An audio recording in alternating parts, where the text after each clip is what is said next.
Hello everybody and welcome to In the Room with Trafalgar Law. My name is Scarface King. Joining me today, Mr. Teacup. Say hello. Hello! And now, it's been... When was the last time we did one of these? It was a while ago. Probably nearly 3 months ago. Nearly 3 months ago. We've both been kind of busy.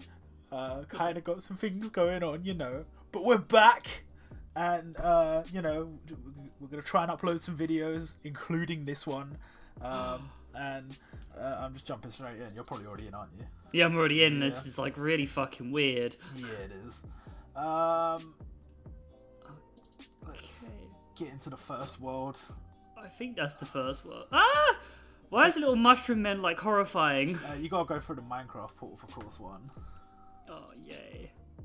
The Minecraft, yay. Oh, it's that guy again. Is he like in all of these? Yeah, that's the creator, I think, or it's supposed to be. Why did he give himself such a gay hair? Maybe that's the hat he wears in real life. You don't know. Yeah, I do know. Wait, what? What? I jumped through the pool, but I jumped through the map. Oh. I think I'm a bit just mystic. Oh. Let me go back, let me go back, let me go back, let me go back.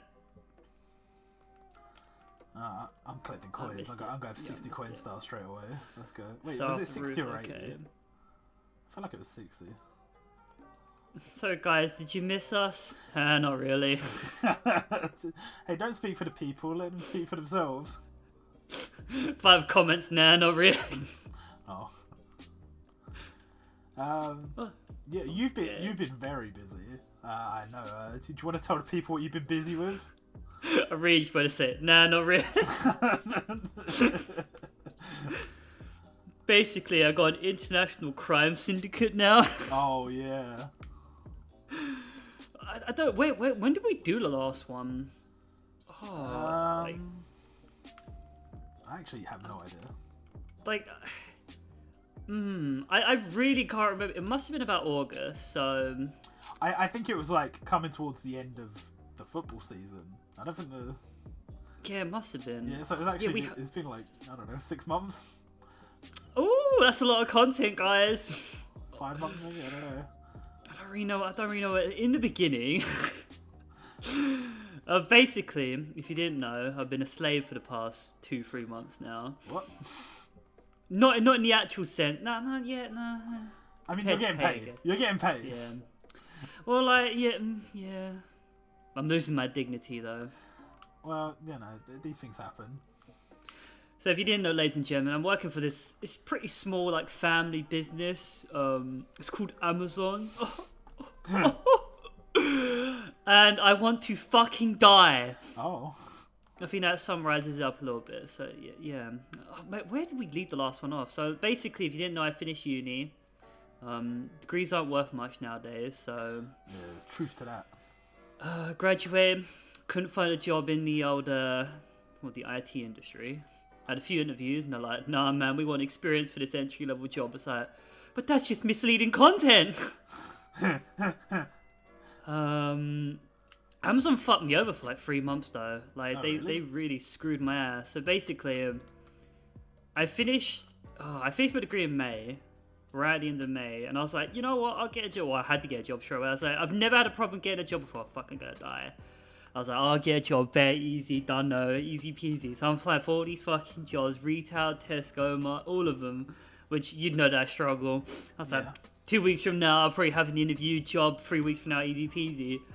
2 weeks go by, not a single email, like nothing. Like just, I was like, oh, okay. I was like, now it's June though, but like I can't need a job, you know. Like my uni accommodation ran out on July the 1st. I was like, I kind of need something, like anything from your bone, you know what I'm saying?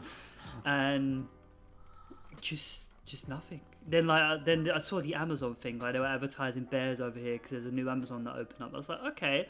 I'll go for that. So I went for the interview there, and holy fuck, there was like, this was just one of many of the interviews they did. There was like 400 people there. Okay. And like, I think I was the only English guy there. Oh, really? Yeah, and it kind of felt, at first I thought, because we had to go to the Bristol City Stadium, and we got in there. At first I thought I was in a pyramid scheme. Oh, really? I was like, they were trying to proper sell us it, like, yeah, we're not gonna steal your soul, like, Amazon's great, yeah, we're not like we used to be before, you know, those Watchdog documentaries, it's fine. I was like, okay, alright, but then we had the interview, and, I wasn't really scared, because I looked around, and they didn't say no to anybody. Oh. I was like, alright, okay, cool, so they're like, sweet, so they basically just offered me the job there, they took my picture, and this was, early June. They're like, yeah, it's going to start on July the 1st. I was like, cool. So I got a job on July the 1st. Like, yeah. I was like, okay. I was like, all right, cool. So I was like, sweet. Okay, I got one. But I was a little bit skeptical. So I was like, okay, I'll keep looking around anyway. So for the rest of June, I was looking around for other jobs and shit. Nothing. Like, I think it's so rude. Like, you spend all your time applying for all these jobs and they just don't even get back to you. So, okay, fair enough. Then, come about 1 week before July 1st, I'm like, I haven't even had a call yet. Like, nobody's got in touch with me, you know? So I ring them up and their HR department, well, I'm kind of slagging them off. He's probably listening to me right now. Like, the HR department, they were like, yeah, it should be July the 1st. You'll get a call any day now. Let's just fast forward to July the 1st. I'm not there. No job. I'm like, and I had to move. So luckily, I extended my contract for uni accommodation because it was cheap. I was like, fuck it, I might as well. So I had that for like another 6 weeks to like the end of August. So I was like, well, if I don't get this job, I got 6 weeks to find another one. And so July 1st came, no call. I'm like, all right, fair enough. Maybe, yeah, they got some people starting early. Maybe some people starting a little bit later. That's sweet, whatever. So, oh, fuck it, I fell through that. I wait a week, nothing. Wait another week, nothing. And I'm like, I'm in a little bit of a trouble here. So I kind of wish I'd done this in the first place. I went and applied for the doll. Got back on my bennies. I was like, I just felt like I was being kind of like just screwed over. Like in my head, I was just like, they probably like hired way too many people. So they've already picked the people they want. So I probably haven't got a job and they're kind of just screwing me over. So pretty much July came and went. All I did with my time in July was stream, and well, you know how that goes. Pretty much a waste. August came around. I was like, oh my god, I've got to be out here in 3 months. I don't really want to go back to live with my parents. I haven't got a place to live. I haven't really got a job. I'm on benefits. I'm living a dream here. So I ended up literally, I probably applied to about 200 jobs. About 3 of them got back to me. 2 rejections. And one of them was a gym at DW Fitness. And I went for an interview, and to be honest, I just went there for like just a barrel of laughs. I didn't think I'd get offered a job. So they offered me a job, but it was only part-time 15-hour contract. And I was like, I guess I'll take it. So I took that about beginning of August, because literally it's been a whole month and Amazon still hadn't got back to me. So I took that, still on benefits, because you can claim benefits if you work anything over, I think, anything under 30 hours, you can still get benefits. So I was like, alright, that's pretty sweet. Adds up, it kind of helps out a little bit, because I actually need the money right now. But yeah, that DW Fitness job was quite hard, because they wanted me to do mornings, and there's no buses in the morning, so I biked about an hour and a half there. That hurt. And then what really, really pissed me off, so around about 2 weeks into the job there, I'm kind of settled into the job, they've trained me and everything. There wasn't much to train, I'm literally just standing there, receptionist, like, hey, enjoy your time in the gym, you're getting ripped off, haha. Kind of burning all the bridges here. But like, you're literally like, yeah, 2 weeks in, halfway through August, I get a phone call from Amazon, like, can you start 4 days from now? I'm like, are you fucking what? I was like, could you at least give me 2 weeks notice or something? No, like, literally take it now or leave it. I was like, like, obviously in a situation I'd like to know, I'd be like, I would love to have gone, yeah, no, fuck you, I got another job. I'm like, yeah, but my other job's only 15 hours and this job pays more and like I get more guaranteed hours. So I was like, got to kind of swallow my pride, and I felt really deep, because I went to my manager like, yeah, I know I'm here for 2 weeks and you're actually sending me on these like gym training courses, but like, I'm a go. I'm starting this job in like 4 days from now. Like, can you at least finish your shift this week? I was like, yeah, no worries, I'll do that. So that week, I think I actually worked 7 days of the week. So like 4 are there and 3 at Amazon. That was not fun.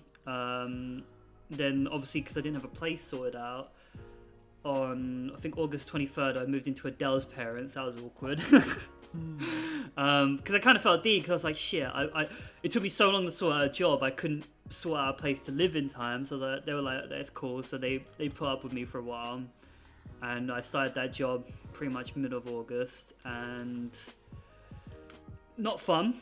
Not fun at all. I'll get over to that in a bit. So yeah, fast forward about to October. It took over all of September. We were looking at places, ringing up places around the Bristol area, and it was just chaos. Mainly because probably students as well looking for places. Yeah.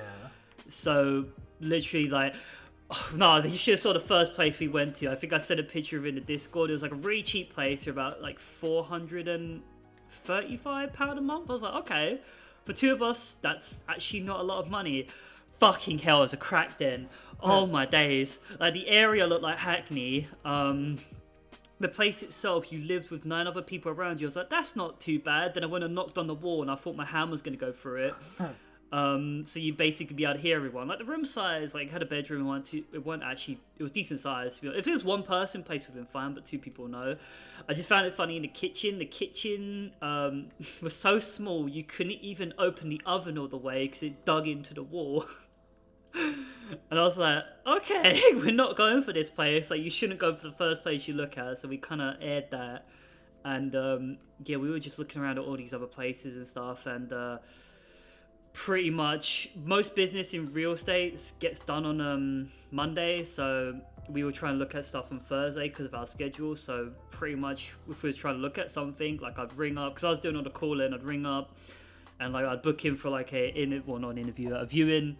By the time it comes out and they ring me up like, yeah fam, it's already gone. That happened for like 30-40 places, which was just crazy. It was crazy how quick things move, like in property. I was like, holy shit, there's so much money in this industry. And like, don't look at this. Is a big top tip as well. If you're ever looking for a place, like Facebook Marketplace is cool. I sell some things on there.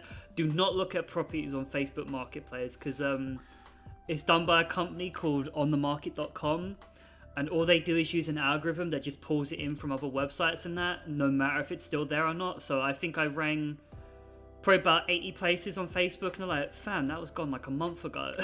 Like, why is it still there? Like, even my place right now, the place we're living at now, I saw it go up on Facebook the other day, like, unless they're kicking us out, we're here. I was like, all right, fair enough. But we finally got this place. We looked at another place as well that's really, really nice, and it's really posh area for a good price, and we put our like application in. But the person was like, you know what, I'm going to extend my contract. I was like, really, really sad about that. But this place just came up out of nowhere. My mum actually sent it to me. She's like, have you seen this one? I was like, you know what? Haven't seen that one. Went for it. I don't really know how to describe this place. It was an ex-pig shed. Oh. Yeah, so basically, the area we're living on is it used to be a farm. And we got like our landlord right next to us. They're living in this really sweet house, but they basically they used to have like pigs in this massive shed here, so it got converted into a house or a little flat, whatever. And I thought at first that doesn't sound too good, but it's actually pretty big. And because it used to be a pig shed, like all the walls were like all like thick ass wood, and I think they've just like concrete over it, so I can't hear my neighbor. Like, it's weird going from uni accommodations where you can hear somebody fucking like, I don't know, like talk under their breath. It's like, here, it's like, I could be as loud as I want, you know what I'm saying? So it's quite nice. That's good. So that's cool. So like, life's going well in that department. But then we go back to the job situation. I don't really know how to describe Amazon. I basically say if you've ever heard of the like in the UK, there's been like I think probably about 3 or 4 watchdog documentaries about Amazon over the past couple of years, and I'll say this: it still hasn't changed. Like it actually hasn't. Like they say there hasn't at all. Like basically at all the old Amazons, there used to be everything used to be done by hand. So if you like say, because they obviously get items in from all the vendors, so it'd have to all be stocked by hand. Then if an item had to be picked, it'd have to be all picked by hand. So a couple of years ago, actually some of the legacy sites in London, because they haven't upgraded, people in a shift would probably walk about, well, over a marathon easy. They'd probably easily do about 25, 26 miles.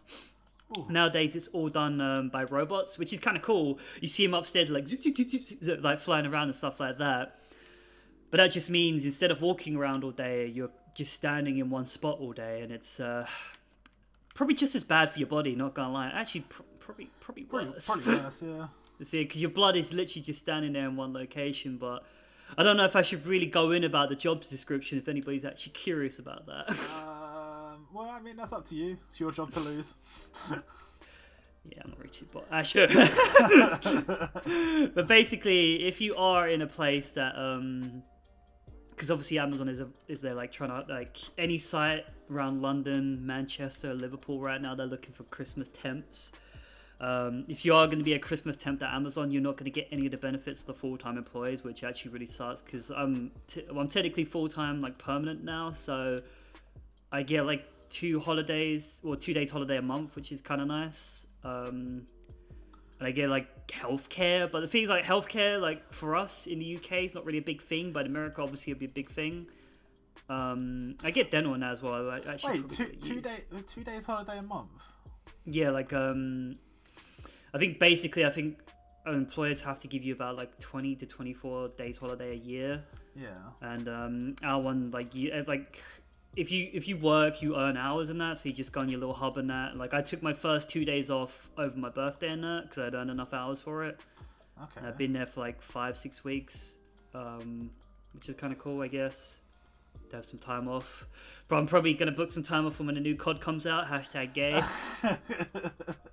Like Terry, why are you taking this off? You got like a holiday? No man, COD's coming out, fam. But yeah, so if you are interested in an Amazon job, it's robot work. Like you're literally kind of just standing there until you one day do get replaced by a robot. So like at the moment, like I do pack. So obviously, if you've ordered anything from Amazon, say like a single item, it'll come down to me, and I'll just pack it in those little smiley boxes, and that's cool. Like at first, I was like, this ain't too bad. I was like, all right, because I was like running on adrenaline when I first got this job, because I'm doing night shift as well, which is fun. So 10.5-hour shifts on night shift. I start 6:30, finish 5 in the morning. You start at 6:30, but you have to be there at 25 past, so you don't get paid for those 5 minutes. You got to do your little briefing. The briefing's like, guys, like literally we have one manager. It's like, yeah, guys, you ready for today's shift? And everyone's like, yeah. He's like, haha, let's make Jeff Bezos lots of money. Literally like, every day just comes and says the same thing. It's like, okay, yeah, fair enough. But then you get other managers like trying like hype up and shit. It's like, no, it's just literally just okay, no. So yeah, like I just pack, and you do have a number to hit. Like at first, like don't worry, there's gonna be like no, we're not like Amazon used to be. We're not gonna be so crazy about numbers and stuff like that. But after 2 months, they started bringing the numbers in. So that lasted quick. I was like, all right, fair enough. And slowly it went up. So beforehand, you had to average like say 70 items an hour packing.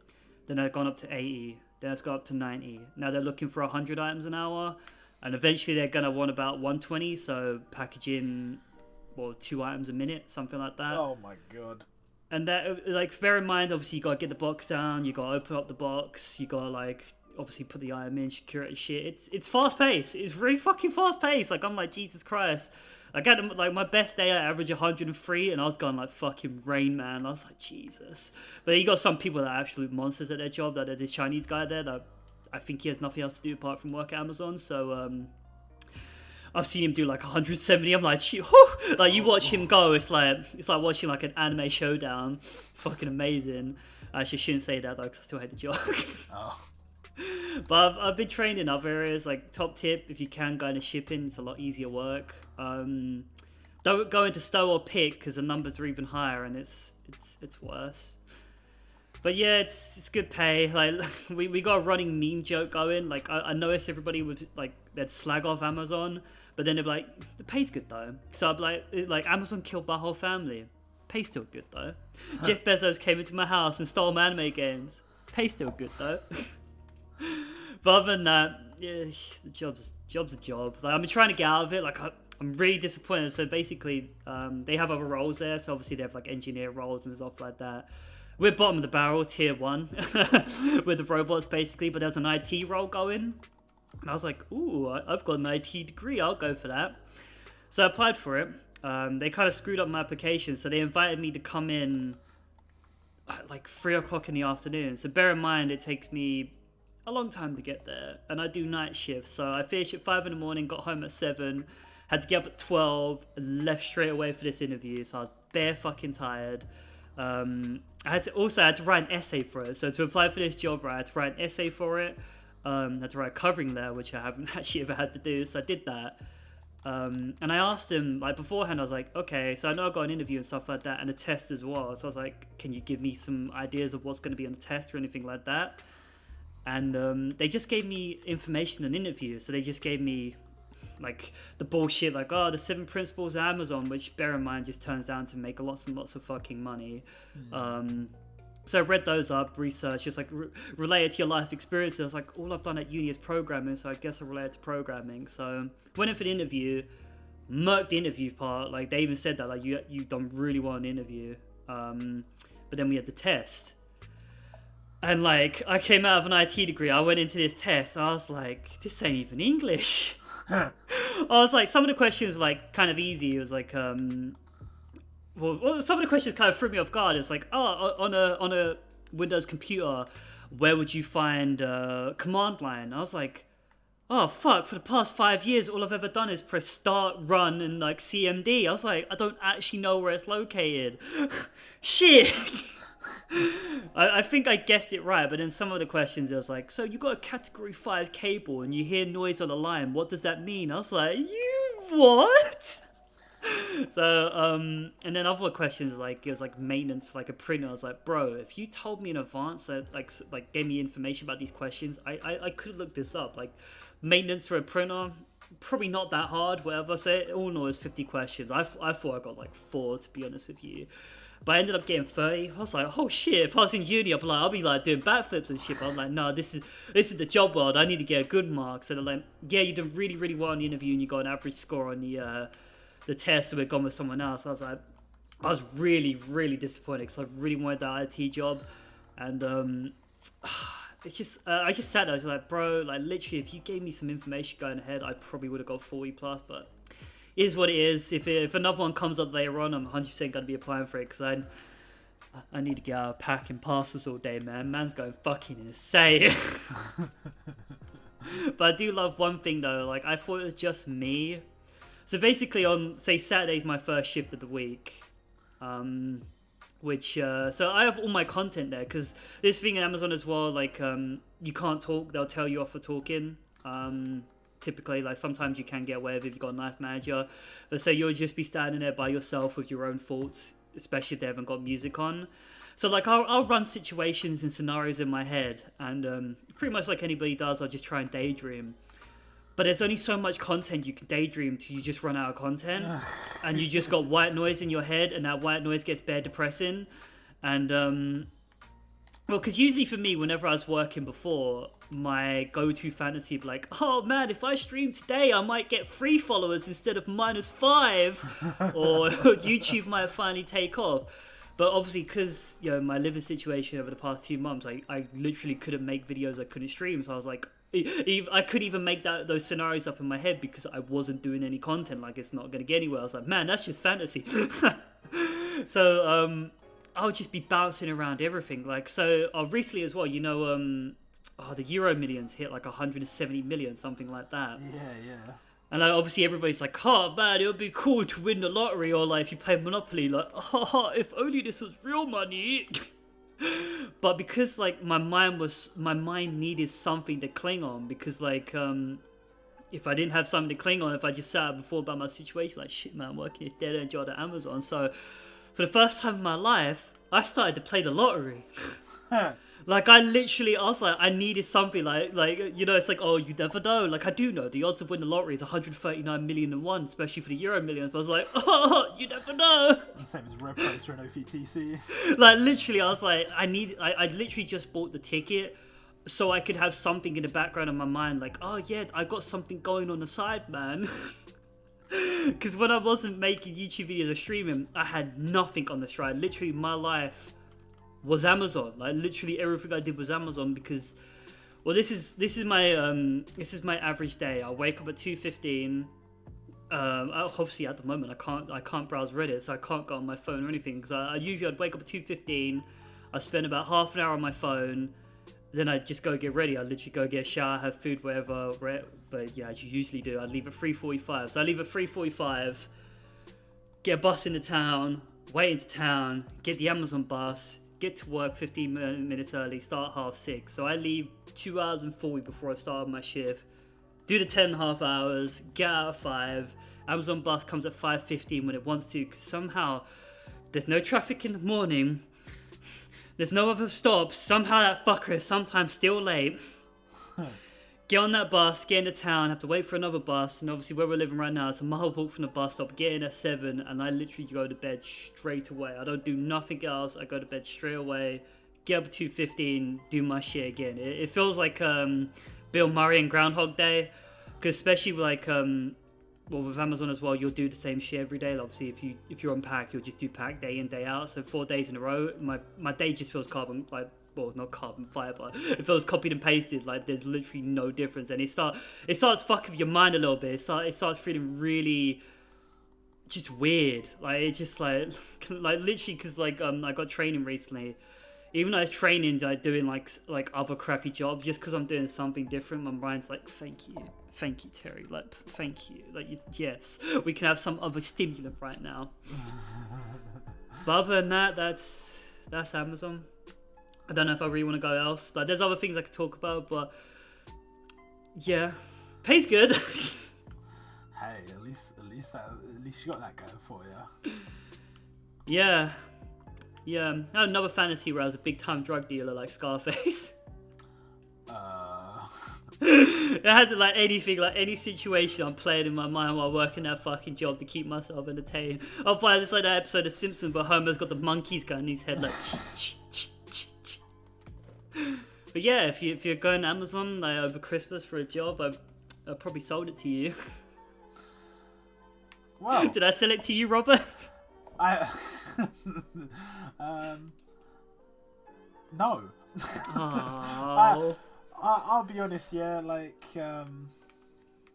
I think, I used to have this conversation with Tom Good a lot, and he always said, like, he could never imagine himself going and doing an office job.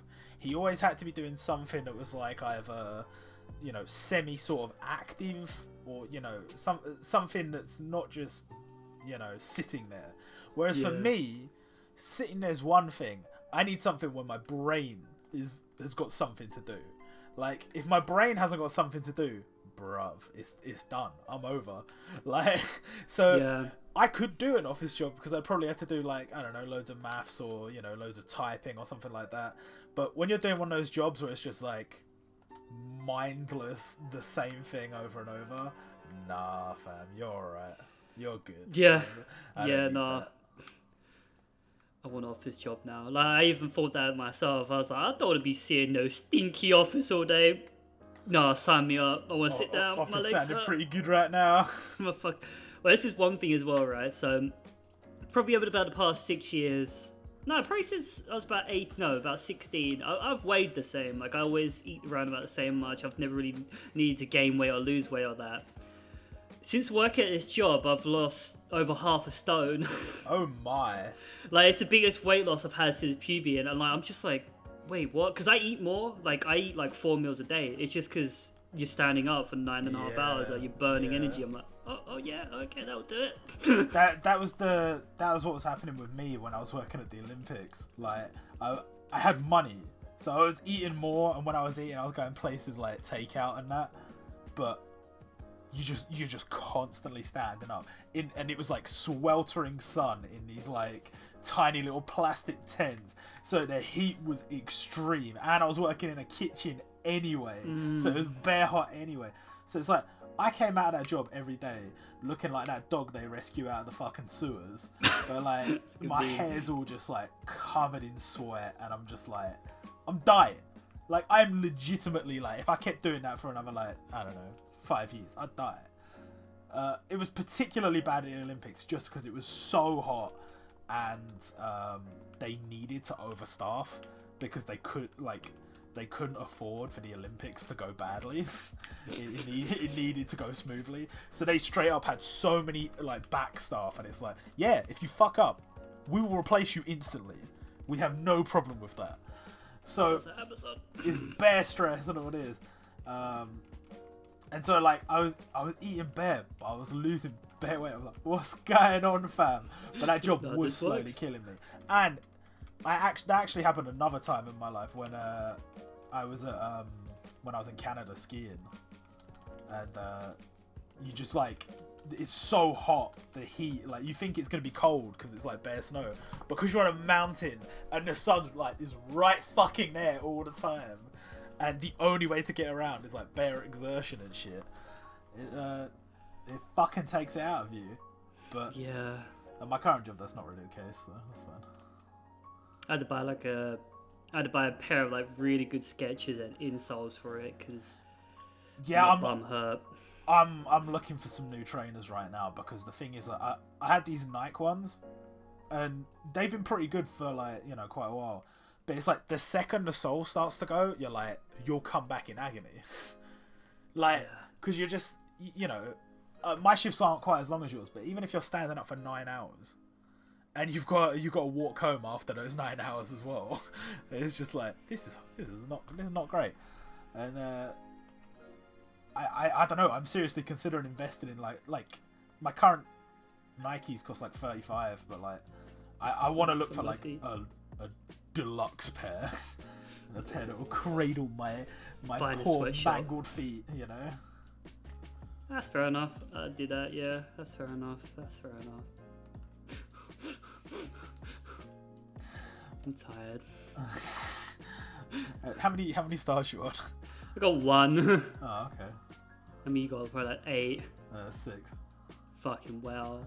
I feel bare stupid. My brain ain't working. I'm like, ooh, where's this go? And I just keep going to the same place over and over again. One of them, there's like I was trying to do the 100 coin star, but I went in this underground tunnel and I didn't realise I was drowning faster because it's like special water there, and I died when I had 74 coins out of 80. Oh, fair enough. So peak times. Okay, I'm gonna swap Amazon again. Let's talk about something a bit less depressing. Football, Arsenal. No, not football yet. Not football yet. Let's talk about anime. Have you been watching any anime in your downtime? So basically, I watched Dr. Stone. Ooh. And Dr. Stone, it grew on me. At first I was like, this shit gay. Then after that I was like, son, I want to be a scientist. Like, I like it. The openings there's 2 openings so far. They're terrible. Like, don't at me if you like their openings. How do I put it? I talked about this with Robert earlier. I found the story really stupid when it was going really well, and then they released that Tarzan kid, and motherfucker just clapped cheeks with some lions. I'm like, I don't care if you're Mike Tyson, you are going to get bum raped by a bunch of lions, okay? Alright, fair. It's anime, manga, whatever. But yeah, I don't know where it is in the manga right now, but I really want to know what's happened to the other 2. Like, it's literally just Senku and his little bum band. I mean, do you want spoilers? Do you want? You know what? I have some spoilers. Okay, mild. Some Dr. Stone spoilers coming up for the next 3-4 minutes. So skip ahead. So basically, eventually, this is actually major spoilers. So if somebody's still here, like the major spoilers. So in the end, Senku actually ends up. They all end up teaming up because they have a common enemy. Ooh, the plague. So, that'd be amazing. No, so basically, one of like Tsukasa's henchmen almost kills him, and the only way they can save him, because they don't really have like what they need to save him yet, is they want to find out how people are being turned into stone and turn him back into stone and then get him out of the stone, because they found that the whole turning people to stone thing had restorative properties when they were brought back to life.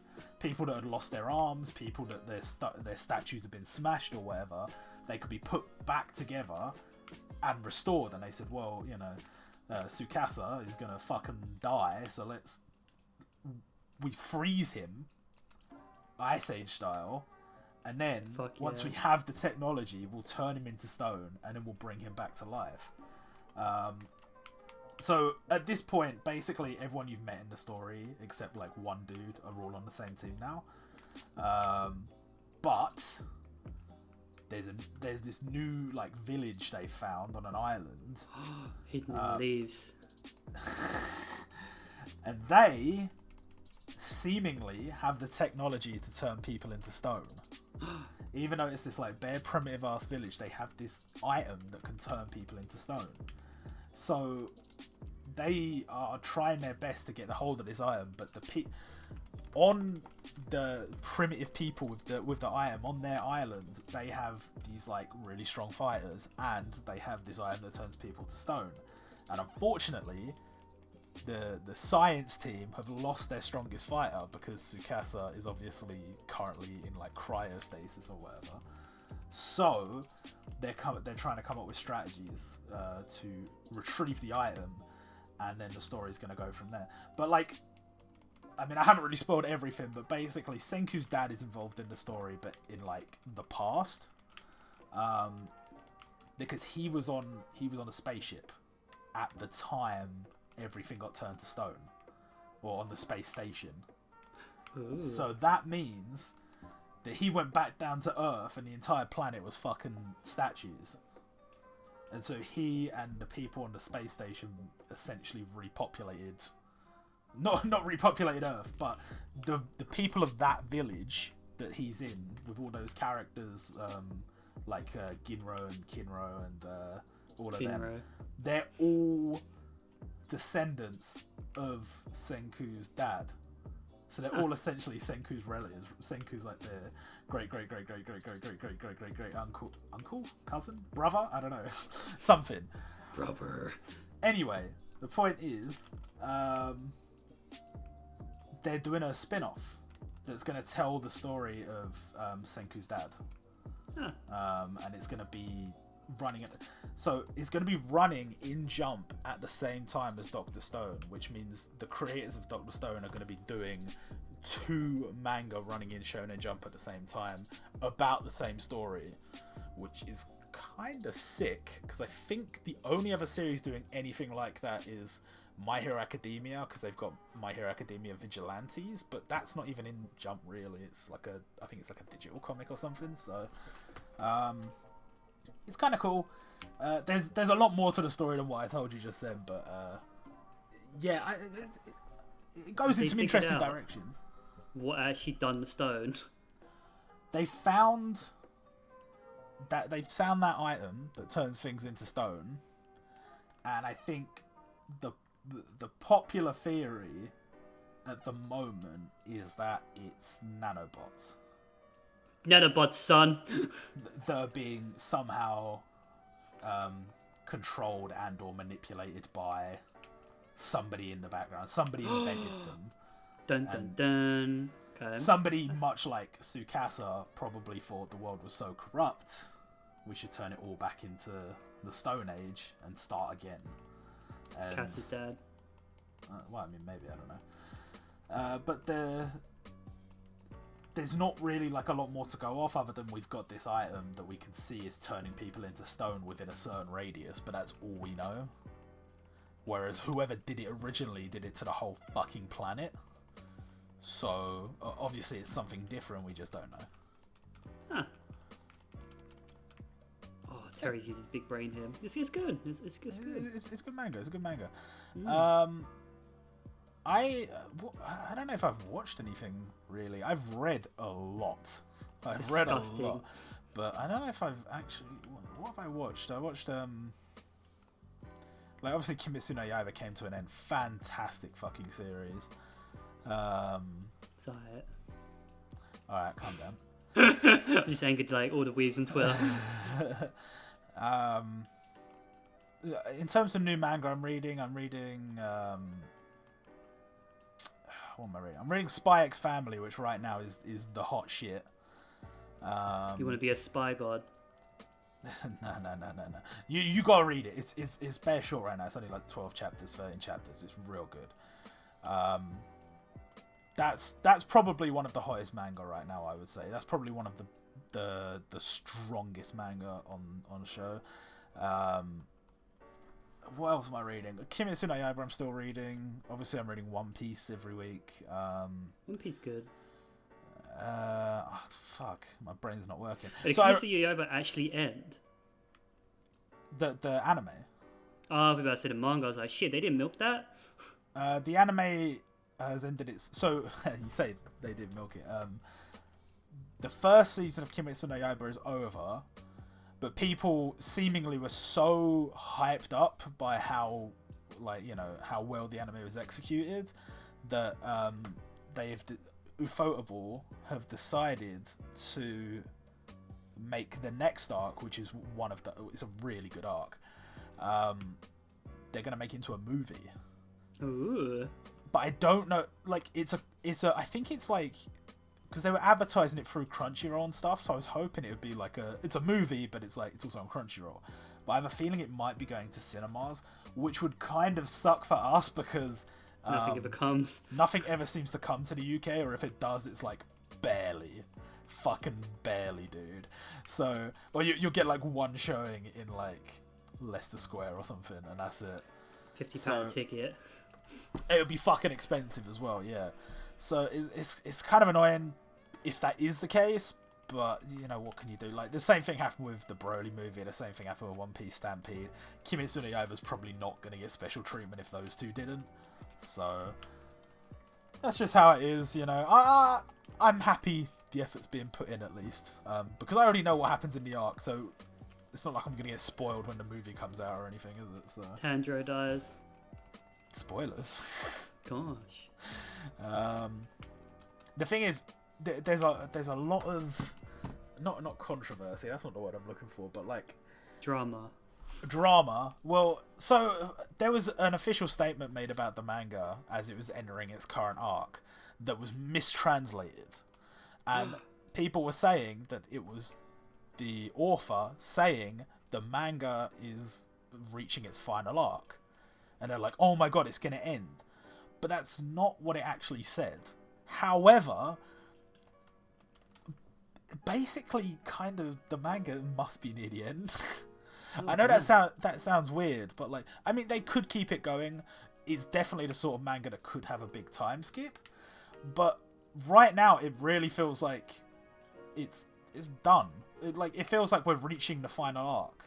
And at this point, if they were to go, oh yeah, we're going to carry on, you'd have to replace a ton of the villains. You'd have to replace a ton of the good guys. Like, some of the characters are either dead or they can't fight anymore, or they're like, you know, severely wounded or whatever. A lot of the villains are like dead now, and I'll be honest, like, you'd have to rebuild the whole cast. It's not like they couldn't do it. I mean, series like Naruto have like loads of characters are dead, loads of characters. We have a time skip, we bring in new ones, we make the existing ones older, stuff like that. You can do that. I'm not saying you can't. But I don't necessarily know they will. The thing is, like you say, milking the teat a little bit. It's making them a lot of money. Kimetsu no Yaiba is one of the biggest sellers this year. So mad. We're talking One Piece numbers. Kimetsu no Yaiba's doing. They keep sending out new volumes to the stores and they keep selling out. Fuck. So, like, you'd want to keep it going, right? Yeah, gravy train. Like, if you can make more money, like, you know, why not? Why not? Money is good. That being said, we actually had a revolutionary. This is major spoilers. We had a revolutionary revolution. What word am I going for? Basically, we had Haikyuu finish its current arc, right? It was the first match that their team had lost in this tournament, but you can only lose one, you're out. It's a knockout tournament. You lose one, you're out. So they lost, they were out, and that's that, right? Because in most sports manga, that's kind of how they do it. It's like, oh, you know, we lost this tournament, so all the third years are no longer in the picture, but don't worry, like, you know, we'll carry on the manga. It'll be about you'll have the second years taking the space of the third years, and you'll have the you know, some new youngsters added to the squad and all this stuff. That's how they normally do it in sports manga. I'm not saying all sports manga do it, but that's how they normally do it, and that's how they progress the storyline. Now, what they did in IQ is, when they lost that tournament, and that was the end of that, and we're moving on with the story, instead of going to a time skip for the next year, or showing them training for the next year, it time skipped to several years later. Ooh. Hinata is living in Brazil, and he's a Deliveroo driver. Yeah, that's about accurate, I'm not gonna lie. And I was like, you what? And then the manga went on break immediately after that. A lot of people are speculating. That's banner. Something that the manga artist said, like, quite a while ago, I think, is that if the manga's doing really well in the next, like, I don't know, 7 to 10 years, whatever, I'll do an Olympics arc, right? Now, I think when they said that, it probably wasn't expected that the arc before would last so long. Like, it's one of the longest first year arcs I've ever seen in a sports manga. It's so long. That fucking volleyball. It's about volleyball, and it took them well over 300 chapters for the first year. The thing is, people are saying that this, based on the author's comments, is very likely to be an Olympics arc. Well, he's gonna win Rio. He's gonna be at Hinata's gonna be at the Olympics or something, possibly.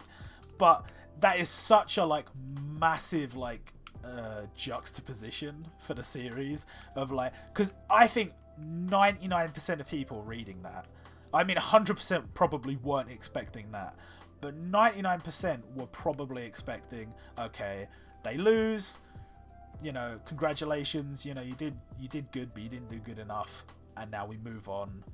The third years retire, the second years become the third years, and you know, they've got to aim for the national championships next year, and that's that. But now, like, seemingly, we're just massive time skip. Now, the thing is, another manga did this, and that was Hinamaru Zumo. Now, they didn't, like,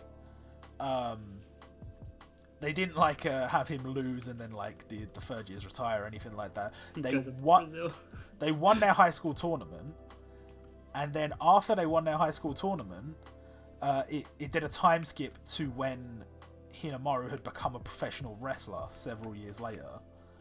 That manga arguably didn't really get the ending it probably deserved, and you know, it got an okay ending, but there was obviously places the manga artist wanted to go, and I think the problem was that there was no way Shonen Jump was going to give him enough chapters to finish it, like, in that way. So it kind of had to end at some point. So it doesn't end with Hinamaru becoming king of all sumo. It just ends with Hinamaru, you know, he beats Yokozuna, but that's it. There's not really anything else to it. Sounds sick. And I do I think Haikyuu is way more popular than Hinamaru Zumo was at that time, so I think it'll be fine. But it's such a drastic change, I don't know. Like, imagine the scenes of showing fucking, I don't know, like, post-time skip Luffy on a bicycle with a fucking Deliveroo bag on his back. Like, it's not done, you know? That's Bants, though. And I would rate that ending. That's One Piece. because I think I saw people's reaction to it before I read it, because obviously people read, like, the early scans and all this shit. Disgusting. And but I didn't see, like, what they actually had to say about it. I just saw them I saw them say, like, oh, woo. But then I read the chapter, I'm like, you fucking what? He's got a it wasn't called Deliveroo, it was called, like, Munch Now or some stupid name. And he's in Brazil. He's in Rio, I think. And Munch Now. And I was just completely bamboozled. Like, I couldn't fathom it. But I would argue, very Original. good move. Original content. And I have high hopes where the series is going to go from there. And I think Shonen Jump's got a lot of good shit in it right now. Just, I think a lot of it is probably going to end kind of soon. Like One Piece. Well, the thing is, One Piece isn't going to end, like, next year. But One Piece hasn't got, like, 30 years left in it, has it? He said 5, but times it by 3. So times... It's got, you know, there's plenty of story left to tell, and I have a feeling when One Piece ends, it won't really end. I think they might have, like... Boruto. I'm hoping it won't be One Piece Boruto. But, you know, something along those lines, right? Like a second story or an extra story. There's got to be, right? Because there's so much more for the... Even if it's, like, they go back and they tell the story of, like, Whitebeard... Or tell the story of Goldie Roger or something like that. Or even, like, you could do the story of Ace. Or, you know. There's potential for so much different things you could do in this world. So I think they will do that because they like money. And I don't think it would necessarily even be bad. So, you know. As long as it's not bad, I don't care if a decision's made for money. So it's alright. But, let's say 5 years from now, The Promised Neverland is over. One Piece is over. Like, what? Kimetsu no Yaiba, does it have 5 years left in it? Like, if they do a time skip, maybe. But it really depends on if they do a time skip or not. A lot of these ones, like Mitama Security, Yui Cameo Let Loose, Double Taisei, stuff like that, they're all gone. There's no way. They're done. They're basically done now. Like, it's unfortunate, but that's just how it is. Like, oh, you just die instantly when you jump into that. Cool. So something like Yuna's Haunted Hot Springs, realistically, can just go on forever. It's only about titties. Who cares? But Fuck yeah. it does feel a little bit like, you know, every so often I make a bit of plot progression, and it does feel a little bit like, okay, eventually you're either going to have to bang the ghost or not. You've got to make a decision in your life, fam. Whether he will or not. You know, there's still, you know, scenarios there. We Never Learn is definitely approaching its end. Definitely. Like, you can't keep up the whole, like, oh, who's he gonna choose thing after they've already finished high school, unless it's gonna carry on at university. But the whole point of the story was that the two main girls wanted to go to different universities. So if they're going to different universities, because one of them wants to go to one for she's like really good at maths, but she wants to learn about literacy and people's feelings and language and stuff like that. So because she wants to do all that, she wants to go to a university that excels in all of those things, but she's not good at all of those things. She's good at maths. And the other one is good at all of those things, but she's bad at maths and stuff, but she wants to get into a science field, into the star astronomy. Which one's the real one and which one's the fake one? I don't remember. One's astrology and one's astrology. I think astronomy's the real one, right? And astrology's the one where it's like, I'm a Taurus. I'm a Taurus, boy. So you've got, if at a certain point that has to end, right? Like, they're doing their final exam, so that's got to be over. In 5 years, that'll be over. Like, Shonen final exam. So all you've got, like, the only like big names you'll have left at that point are Dr. Stone will probably still be going. Like, I would say it's almost definitely going to still be going. Act Age will probably still be going. My Hero Academia is going to go for fucking ever. Midoriya is going to be 58 by the end of that fucking series. It's going to be, they're going to have its own Boruto spin-off with Midoriya's kid. And he won't have to eat All Might's pubes to get his powers. He'll be like, oh, when I was a kid, I had to eat All Might's pubes to get my powers, but you're lucky you got it genetically. And he's like, what the fuck did you just say to me? Nothing, son. Used to be nut. And then there's You're weird. there's stuff like Jujutsu Kaisen, which it's, I would say, probably still going to be going, but it's a little bit early to tell. For some reason, they still haven't given it an anime adaptation, which is weird. And then like I don't know, like Boruto's already got fucked off to another magazine. Like they couldn't get off on that shit. Samurai 8, if Samurai 8 is not done in 5 years, I will be shocked and appalled. I'll be real with you. I see a lot of people chatting shit on Samurai 8 on Twitter, and sometimes I'm like, okay, but chill. Like even if it's bad, you don't have to spend your whole life slagging it off. Like if some people enjoy it, that's great. It is bad though. Why is it bad? So the art, first of all, the story is just take Naruto, replace the word ninja with samurai. That's it. That's all I wanted. But that you know, Shonen Jump series typically are a little bit more generic. You know, not all of them, but there's a generic element there. There's shared plot points. There's shared character design, stuff like that. So that's not all bad. But the art is really weak. It's like it's really messy and it's really hard to tell what's going on a lot of the time. And they I think they started getting like kind of rough numbers in like the polls or something because they started like doing a tournament arc or something because they just like, well, you know, show us Shonen Jump with our tournament arc.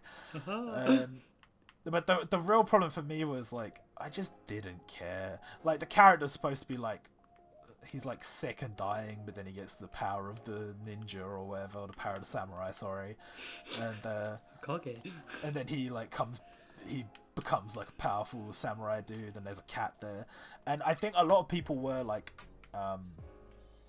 reading some like past excerpts and anecdotes from like Jump editors and stuff. And essentially what it confirms for a lot of people was Kishimoto... Oh, for fuck's sake. I just got a star jump straight into lava. Kishimoto had a lot of ideas for Naruto. And a lot of those ideas, the editors said, no. You can't do that. Like, for example, originally Kishimoto intended for all the teachers at the school in Naruto to be animals. Yeah, no. Iruka Sensei was going to be an animal. He was going to be like a dog or something. Yeah, no. Yeah. So the editors have gone, no. And he's like, oh, okay. And he changed it. And like, so apparently he had tons of ideas that the editors just said, no, don't do that. Do this instead. And they pretty much put him on the right track. Now, he's been given a lot more creative freedom with Samurai 8. And apparently a lot of the ideas that they said no to with that, nobody has said anything about with this. And I think the end result is a series that I personally do not think is very good. I think when you look at the other series in Shonen Jump, like Black Clover and that, Black Clover is pretty generic, but it's not bad. Samurai 8 is generic, and it's really not that entertaining. So... if you're a Samurai 8 fan, I feel for you. You're in a minority. You really are in the minority. I personally do not enjoy it. I personally just cannot be vibing with it. But I'm not a big fan of the people who are going out of their way to constantly bring it up, constantly trash on it, like, for no reason. Like, okay, yeah, say your piece. You don't like it. And then move on with your life. But there's some people that are like still actively reading it just so they'd be like, wow, why is it so bad? Like I stopped reading a few chapters ago, and I'm done with it. I don't need that in my life anymore. I'm done. Damn. But with the other series, I would say My Hero Academia, Haikyuu, and Black Clover have the strongest upside potential for the future of their series. Just because Black Clover can go on forever. They don't have to end Black Clover ever. It can just continue to be what it is. He'll become king of the magic men, and then they'll come up with a new goal for him to have. You know, it's not a big deal. I think most people would actually like it to have a time skip, like it to carry on, because a lot of the characters are kind of just watered down versions of characters we already know from other series. So, like, I think, like, Yuno got compared to Sasuke a lot early on, and I'm just like, what are you talking about? Like, Sasuke is this, like, edgy fucking waste man. But Yuno's, like, super supportive of, like, he's like, yeah, Asta, you are gonna be the best. I love you. And then he's like, that's what he thinks in his head. But then what he actually says to Hester is like, oh well, actually, I'm gonna be the best. So like, you better get ready. And like, I don't really understand. I don't really understand where you go with characters like that. I think they're just gonna carry on forever. Like, I don't think you can. You can just carry on. It doesn't matter. It doesn't have to be a resolution. Yes, I love you. And for My Hero Academia, it's kind of the same thing. Like, is there going to be a point where Baka goes like, actually, you know what, Midoriya, I love and respect you, and I actually think you know what, you should be the #1 hero, and I'll be #2, and that's fine, and I love you. Like, there's no fucking way. There's no fucking way. What is more likely to happen is he's going to continue to be a waste man throughout the entire series, like Sasuke was, and then at the end they'll come to some kind of mutual understanding of like, oh well, like, yeah, you might be the #1 hero, but I'm gonna be the #1 hero. So, you know, the same thing that happened with Goku and Vegeta. It's like, yeah, well, you might be #1, but I'm coming right behind you. Don't you worry. 15 like, years. Okay, mate. You keep saying that. Please no. So, but with Haikyuu's actually really well made. Haikyuu's really well made, bro. It's fucking volleyball. It's so good. I know it's volleyball. It's so good. Fucking just slaps the ball. Damn, what a shot. Woo! Yeah, it's fucking sick. And, no, but honestly, it really is so good. You'd actually really enjoy it. But like, obviously, it's 300 chapters, so there's no way you're gonna read it. I can't read.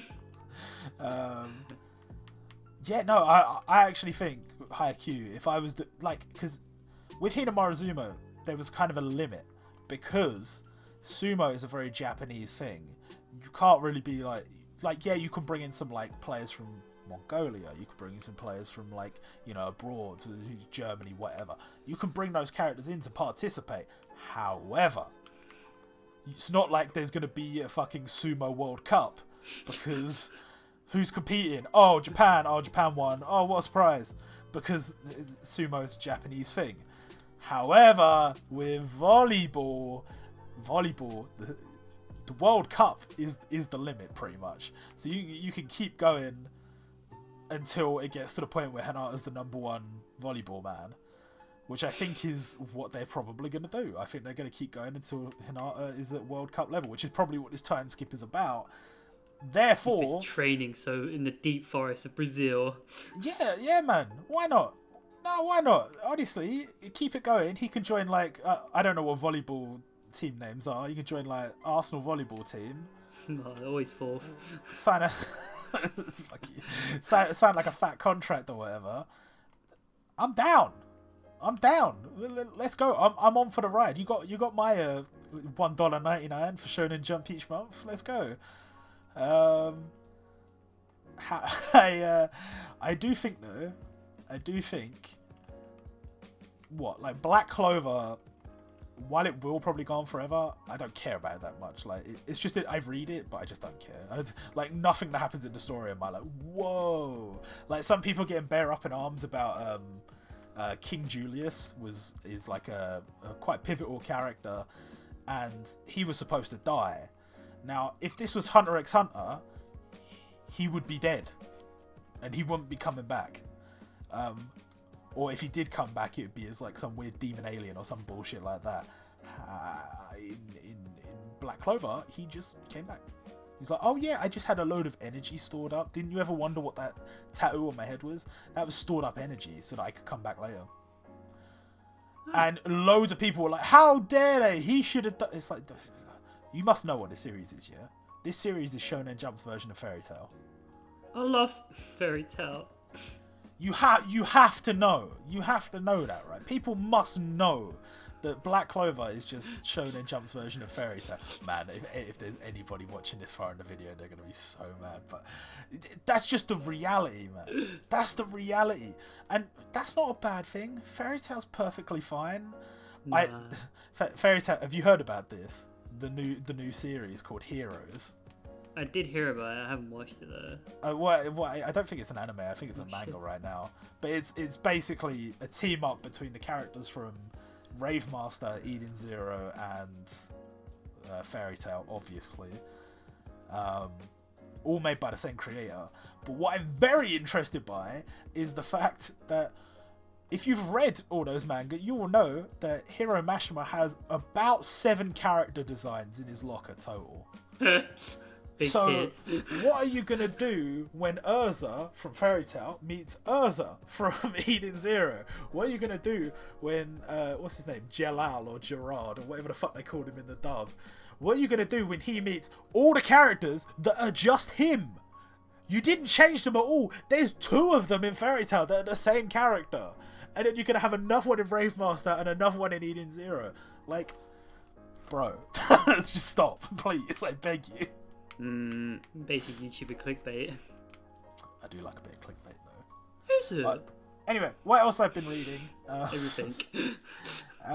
I'm reading this series, Doro Hedoro. Have you heard of it? No. It's mad. It is mad. It is so fucking, like, it's gory, it's brutal, but at the same time, it's kind of picturesque, kind of chill in a very weird, vibey way. Sounds like Berserk. Yeah, in a sense, but not as like aggressive as Berserk, I wouldn't say. There's not as much anger there, I don't think, and it's very difficult for me to describe without like spoiling plot points, I guess. But like, I guess basically the story is there's this dude called Cayman who is course 4. Here we go. Who is a lizard man. And he's looking for answers as to, you know, who he is, why he exists, why he's a lizard man, what happened to his original head, because he didn't used to be a lizard man, or at least he doesn't think so. And, you know, exactly why the circumstances of his past don't make any sense to him, because they should make sense, but for some reason they don't, and he has these... Oh, you can't jump on now, sick. How the fuck was I supposed to know? And also stuff like, you know, why has he got these weird partial memories of places that he doesn't think he's even been to, or he has been there, but he, you know, what's this got to do with anything? When did this happen? All that. And the story of the world is there's 2 sides to the world. There's the side that has the magic users, which I guess is supposed to be an equivalent of the real world. I don't know. But there's also the side that has the scum called the Hole, and The Hole. It's just such a strange approach to art style. It's such a strange approach to storytelling. I've seen a preview of the anime, and I'll tell you what, you know, my view towards CG anime has changed a lot, because when you see something like Berserk, it's easy to go, what the fuck is this shit? But when you see something like Kimetsu no Yaiba, you can safely say, okay, they've done a nice little blend there. It's not like, oh, for fuck's sake, it's not just, oh, all CG. It you know, it's sampling when's the right time to use it. That's what they seem to be trying to do with Doro Hedoro, but I think they haven't got the balance quite right from what I can tell, and it's a little bit like, you know, some of the shots that clearly should have been drawn were CG instead, and some of the shots that were, you know, that were drawn, it's like, well, that didn't even need to be drawn. That could have just been CG. So I think they kind of... I don't know why it's like this. I guess this is just the way the direction of the medium has gone. But I really think it has potential. I don't know if it's going to live up to said potential, but it really does have potential, because it's a very entertaining but very bizarre series, and it has like a lot of different ways to... Look, the bottom line is, if they treat it like the way they treated Berserk, where they like toned down gore and they reduced the animation budget, so it was just basically stick figures with CG skeletons walking on the screen and stuff like that. If they do that, then obviously it's going to be bad. But if they at least try and keep it true to the original story, and they don't try and cut out the gore or the darkness of the series, then great. But I think just on first viewing of the trailer, I'm a little bit skeptical, at least. I'm a little bit skeptical. I don't want to be a dickhead and say, oh, it's going to be garbage. But the manga is like so interesting, and whenever I see a good manga, I'm like, ooh, how's the anime going to be? And I've been disappointed quite a lot, I mean, you know that feeling with Berserk. You must know that feeling. I liked the 3D one. It was good. Right. Reverb. Man, you pretty much fucking read everything. Do you like not? But you have a description of young jump, old jump, medium jump, dark jump. I mean, I read some things. I don't know what. Obviously, did I say I read Bakuman? No. Bakuman is so good, man. I breezed through it in a week. It's amazing. You're that guy who just draws. It's about two guys that draw. Oh shit! What up? Actually, it's about multiple people that draw. But no, it's such a nice story because, there's so much stuff in Jump that's like, oh, I'm gonna be king of the wastemen, and I'm gonna, go get the 7 eggs and summon the almighty Bismarck. Yeah. They have approach of it being in a real world setting, and it's a real world series, and there's obviously not everything about the series is like 100% factual, because it can't be. It's a fictional story, but a lot of the story is rooted in fact, because it's a story about manga artists and about a team of a manga artist and writer duo and their attempts to get into Shonen Jump and to get their manga serialized and stuff. And it's being written by somebody who is a manga writer, who is part of a pair of a manga writer, manga artist duo. And, they obviously have experiences because they are and have been published in Weekly Shonen Jump, serialized, and so basically it's based on their personal experiences from the past, but also, they have to add some flair, otherwise it would just be like, oh yeah, your manga shit this week, redraw it. Okay, fuck. Not again.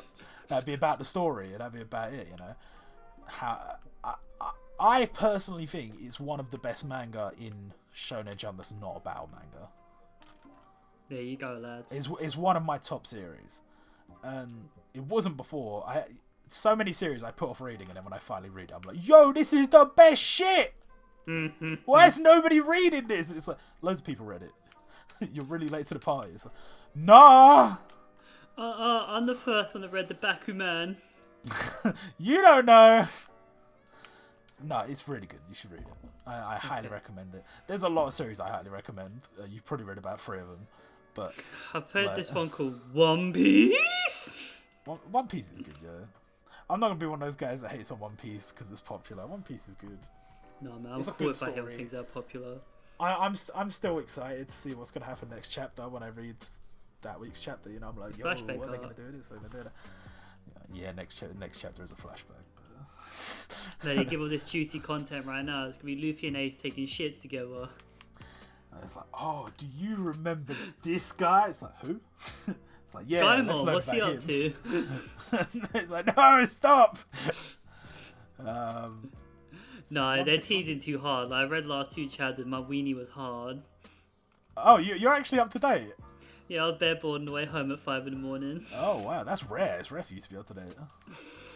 Yeah. When are we gonna get 7-star Quebec? Is it Quebec? It's Zebek, I think. I don't know. He's got the same surname as Blackbeard's boat. Oh no, is it Blackbeard's dad, Bluebeard? Maybe. But his name's Rox, isn't it? Or I don't know. Yeah, kind of weird name. But Stone. Sharp. That's another manga, Terry. No. Oh, this is where I have to go, isn't it? Oh no. We did like next chapter. It's just the end. So we had to cancel it. We had to greenlight Samurai 9. Samurai was just doing really, really well these past couple of weeks, and we like carry on there. It's like, oh, you weebs just don't get the nuance of the amazing story. It's like, okay. I don't know. I think. Oh my fucking god! What is this? Oh god. Okay. Is it Red Queen? I think Shonen Jump is in a very interesting situation because let me tell you this, right? They've got loads of great series, and when they end, they've got nothing. I'll make something. Well, their beginners are like really struggling, and that's not really a surprise because yikes, the yikes. You know, you got Beast Children. It's like, ooh, that's manga about rugby, really? Manga about volleyball, really?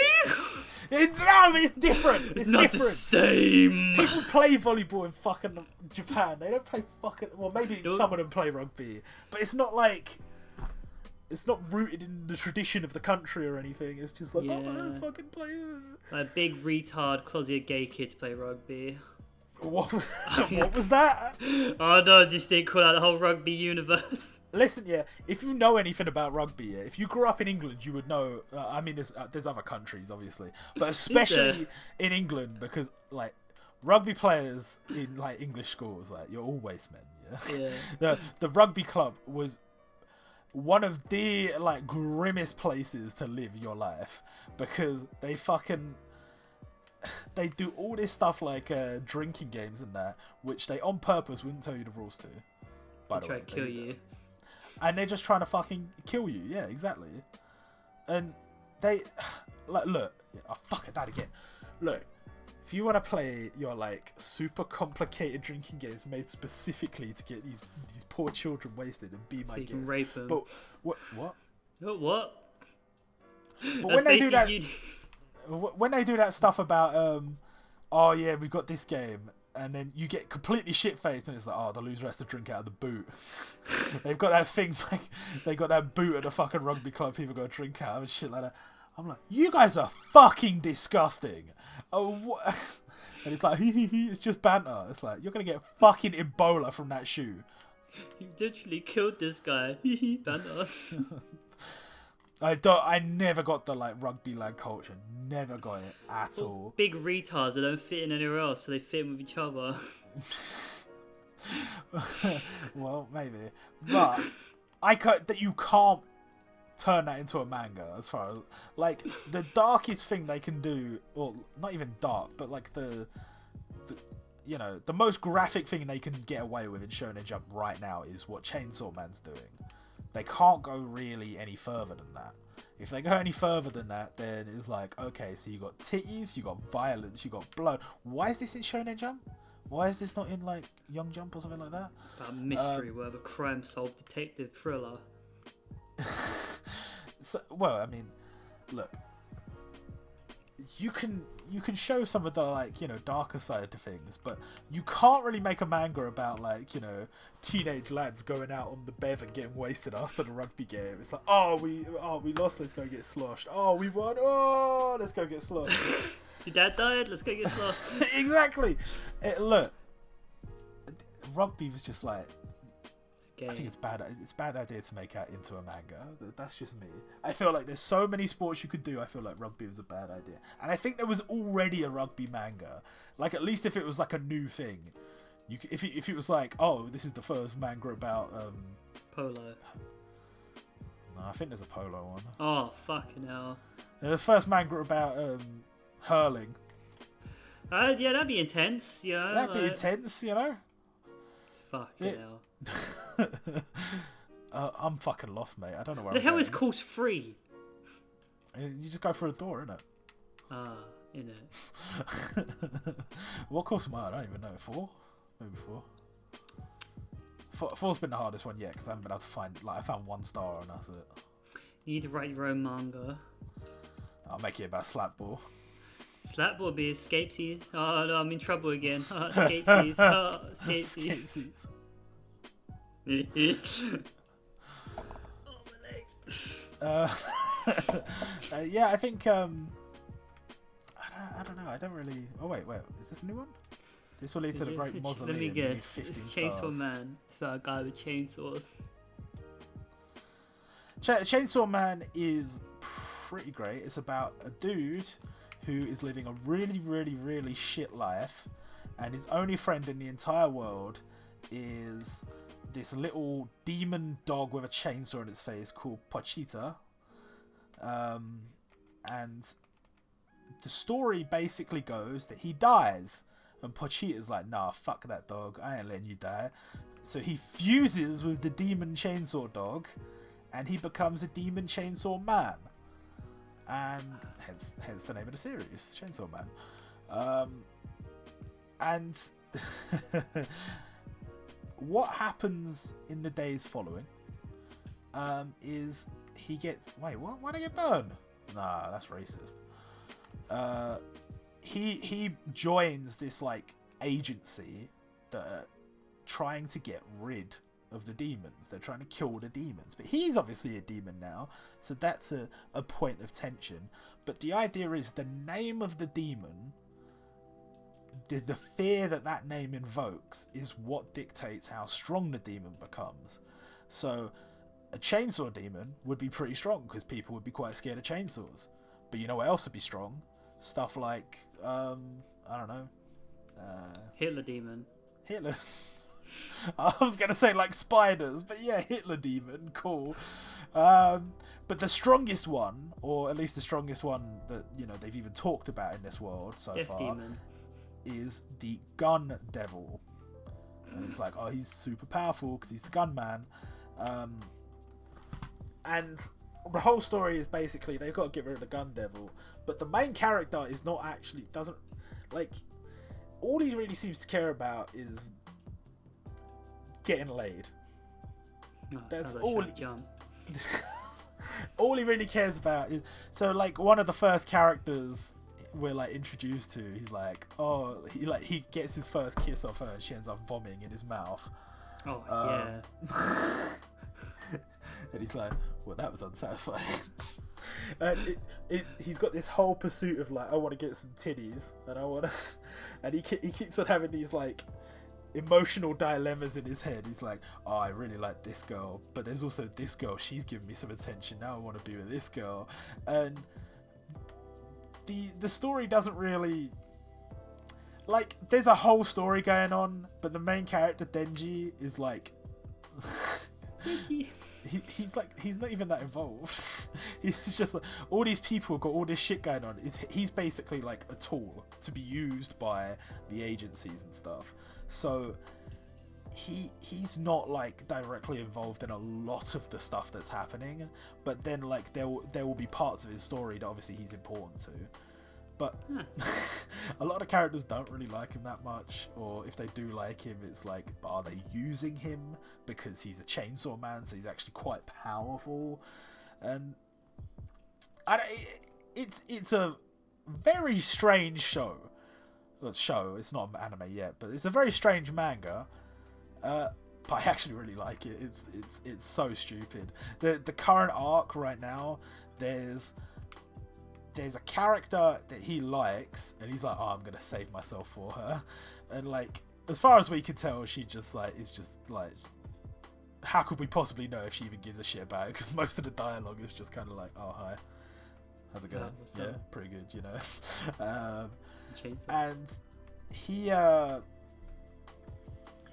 meets this girl that's actually showing like a lot of interest in him at a cafe, and he's like, no, I've decided I'm gonna save myself. And then it like cuts to the next panel, and he's like basically naked standing in her apartment. He's like, god damn it, Denji. You said you were saving yourself. But like, that is leading into its own actual main plot line of the story, where that girl, who he's finally, gonna show some interest in, and she's showing some interest in him, she's gonna be targeted by the group that's targeting him. So, it becomes, it all comes full circle. This idiot is somehow advancing the plot, but even he doesn't know what's going on. And I think it's actually really, unique for what you normally see in Shonen Jump.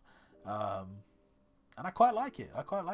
Shonen Jump is a lot more willing to show, like, a bit more gore and a bit more violence. Like, Chainsaw Man's on the cover of Shonen Jump this week, and it's like, he looks like something your parents would not be happy with you seeing when you were a little kid. Fair enough. He's got a massive fucking chainsaw sticking out of his head, and there's all like, I don't know if there's actually on the cover. I don't think there's any blood on the screen, but like in general, there normally is a lot of blood and a lot of gore and stuff. He's got a chainsaw for a head and 2 chainsaws for arms, and he can make chainsaws come out of his legs. And he's pretty fucking cool. It's a cool design that kids will love, but probably shouldn't. And that's pretty awesome. And also, as for other things in Shonen Jump, we've got a healthy, ample cupful of titties from Eunice Haunted Hot Springs, and to a lesser extent, We Never Learn. So you got the whole package. You go out, you buy your Shonen Jump. It costs you like a few hundred yen. You get your titties, you get your violence, you get your pirates. What more could you want? Titty pirates. If you want uncensored titties, unfortunately, you have to buy the volumes of the manga, and that's going to cost you a little bit more. But that's what Rod's been investing in. Not what you man. We live in England. We get this stuff for free, but not on the internet. There's no way I'm spending fucking what is it, like £7.50 a volume to get fucking unsaid ghost titties sent to my house. Like, that's not something anybody wants to try and explain to anybody. Robert, what is this? You'll be packing up at Amazon later this week. You're like, oh, what's all these volumes of the ghost titty manga? I did package up volumes of Veritale. I was tempted to like spit in it. I'm joking. Oh. You sure it's not being sent to... Bismarck's watched Fairy Tail. It's one of the few animes he's watched because his girlfriend convinced him. That's the funny thing. Fairy Tail is actually a very good gateway anime, but like he refuses to watch any other anime, so obviously it hasn't worked. Fairy Tail is disgusting. If that was my first anime, I'd never watch an anime again. Fuck, I don't know where to go from I here. can't be asked that door thing again. That took way too long of my time. How many stars you on? 8. Okay. I'm pretty on like 408. I'm on 13. Oh! Ah, my controller. I just keep getting lost though. I'm always lost wandering in life. There's all these blocks I can't break yet. Oh, I found that. It's sad. Yes. Sad times. So, anime games. Oh, those things. I have I've not retired them all, but I'm taking a break from most of them. Take a break. I think I kind of had to, because even the ones where I was only realistically just kind of like logging in, doing like a mission here or whatever, it's like, I just don't care. Like Naruto Blazing, I just gave up on. It's dying anyway. I just can't be arsed. Like, I don't know what the fuck they're thinking with some of the things they've done, but it's like, I'm following a lot of the like the data miners and stuff for that game, and the people and the content creators and whatever on Twitter, and they just like a new event comes out and they start tweeting all the like leaks and that, and it's just like, it's a load of shit I just couldn't care about if I tried. Like, and it's not like they haven't put effort in some events in some places, but I don't get it. I don't get how people are still playing it, really. They're like, addicted and they put too much money into it. Well, there is that, but it's like at least OPTC has tried to keep it fresh. I wouldn't say it's perfect, because it's definitely fucking not. But, you know, a lot of this stuff is like bare. I don't want to say the game's dead, because there'll be bare people like, oh, how dare you, it's my favourite fucking game dead. But it's so far away from like how hype it was back when that fucking the first like animated, what was it, Valley of the End Sasuke and Naruto came out. That was fucking sick. That was so sick. And then after that, they just like nothing lived up to it after that. Yeah, like you could do a zine and like quit One Piece, then your views drop to like 1 on Twitch. Well, look, I understand him quitting One Piece, absolutely, because you shouldn't force yourself to do stuff that like you're not enjoying anymore. But like a lot of his channel was OPTC. Yeah. The vast majority of it was OPTC, and that's kind of why people came to him. So I mean, I don't know. Everybody has to make these decisions for themselves. I personally think I'm not going to quit OPTC, but I have taken a break. And once I get some rainbow gems and I start working on my account a little bit more, I'll come back to it when a particularly hype banner comes out. But for now, I'm not playing it really. Well, yeah, it's like it just takes up way too much time. It does take a lot of your time, Dokkan for me is the one that seems to take up the most time. Like on a game like Ori Collection, Jumputi, even OPTC now. You start it up, you click on the stage with a lot of the generic stages that you can beat, that you can comfortably beat, that you could beat with anything. There's no reason for me to actually I can just auto that stage, dude. Like you're gonna make me play like the most basic of stages. Just let me auto it, fam, please, I beg you. Like what is Ori Collection 2 doing? Oh, we want to talk. See, I've actually got a video about this particular subject on the editing desk. It's going to take a very long time to edit it together because I had a script and I kind of went off script a few times in a little bit ranty manner. But basically, it's not happening this year, man. It's not. They keep saying 2019. It's not happening. I haven't seen the V-Jump leaks for this month yet. And they are out for some of the games already. So, potentially, it says something in there. Potentially, this week's Weekly Shonen Jump, there's something in there. But I'm probably not going to know anything more about that until, for the next few days. So, I couldn't necessarily say to you for sure it hasn't been announced that it's coming out next week, or today, or I don't know. However, with the current state of things, I see no indication of the game coming out this year, other than them they constantly say 2019. Yeah, you know what other game said 2019? Seven Deadly Sins Grand Cross. That said 2018, and that came out in like spring 2019. Looked nice though. Yeah, it looked way better. So yeah, Ori Collection 2 looks like shit. If Ori Collection 2 wants to do that and wait and then release the game later, by all means, go right ahead. I'm pretty sure people will be happier with that than getting some dead game. Yeah. I say this in the video, but I'm gonna be real with you. It looks fake.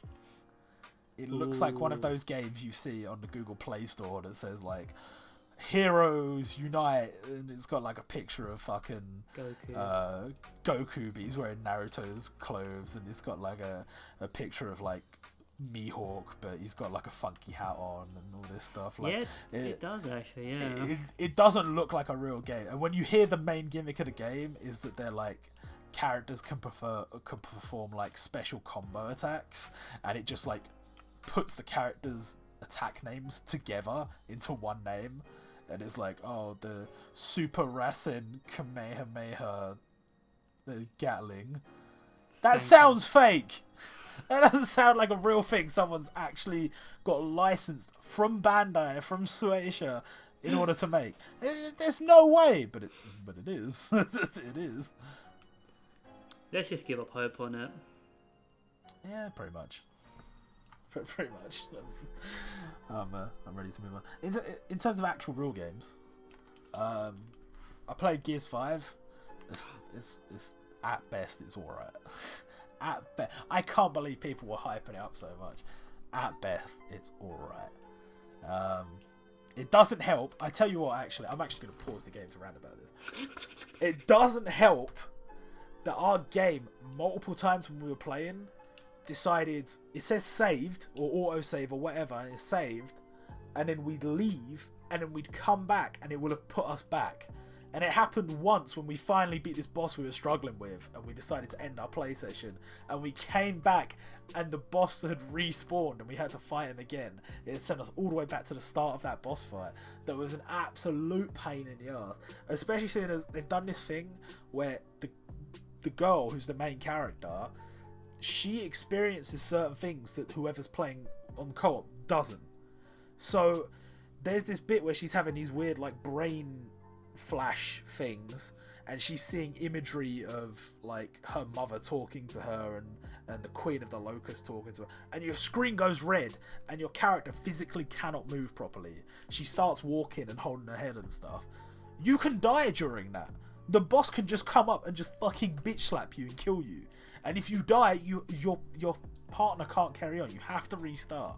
So whenever that happened, I had to, like, as soon as I saw it was about to start, I had to try and get away, because the first time it happens, the boss just slowly walks towards you, and that's an opportunity for your mate to get like an easy kill. But every time after that, the boss was just fucking killing me while I couldn't move. So Gears sufficiently pissed me off. Borderlands 3 I played and really enjoyed, and I do in fact recommend Borderlands 3. It's quite good. Ooh, star of approval. Yeah, no, fuck it. Like, you know, if you're gonna be paying full price for something, you want to get, you know, a fair bit of money's worth. And the way they do that compared to the way Gears does it is just so much better. Like, the amount of story there is in Gears is so story heavy, and there's so much like commuting across the map. It's like, oh, we've got to go over here and check this command tower out. Oh, we've got to go over here and there's a enemy's relay message or whatever. In Borderlands, that you do have to do some commuting, but when you're doing commuting, it's like, oh, well, there's something over here, so we're gonna kill all these fuckers and we're gonna do all this, and it's like there's this whole list of stuff you can be doing. It's not just we have this one objective, let's just fucking quietly list along the ground while the characters talk and we just sit there on our phones waiting for it to end, you know. And so I think Borderlands did that pretty good. I've also got Link's Awakening on the Switch. Now, we were going to do a video about this, but we never had time to do it.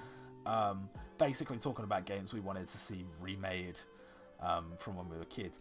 Link's Awakening is one of the fondest memories I have of playing games as a kid. Link's Awakening, I had DX on my Game Boy Color.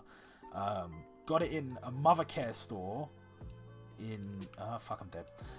I got in a Mothercare store, which historically, as far as I know, does not sell video games, but they happened to have that game there when I was a kid.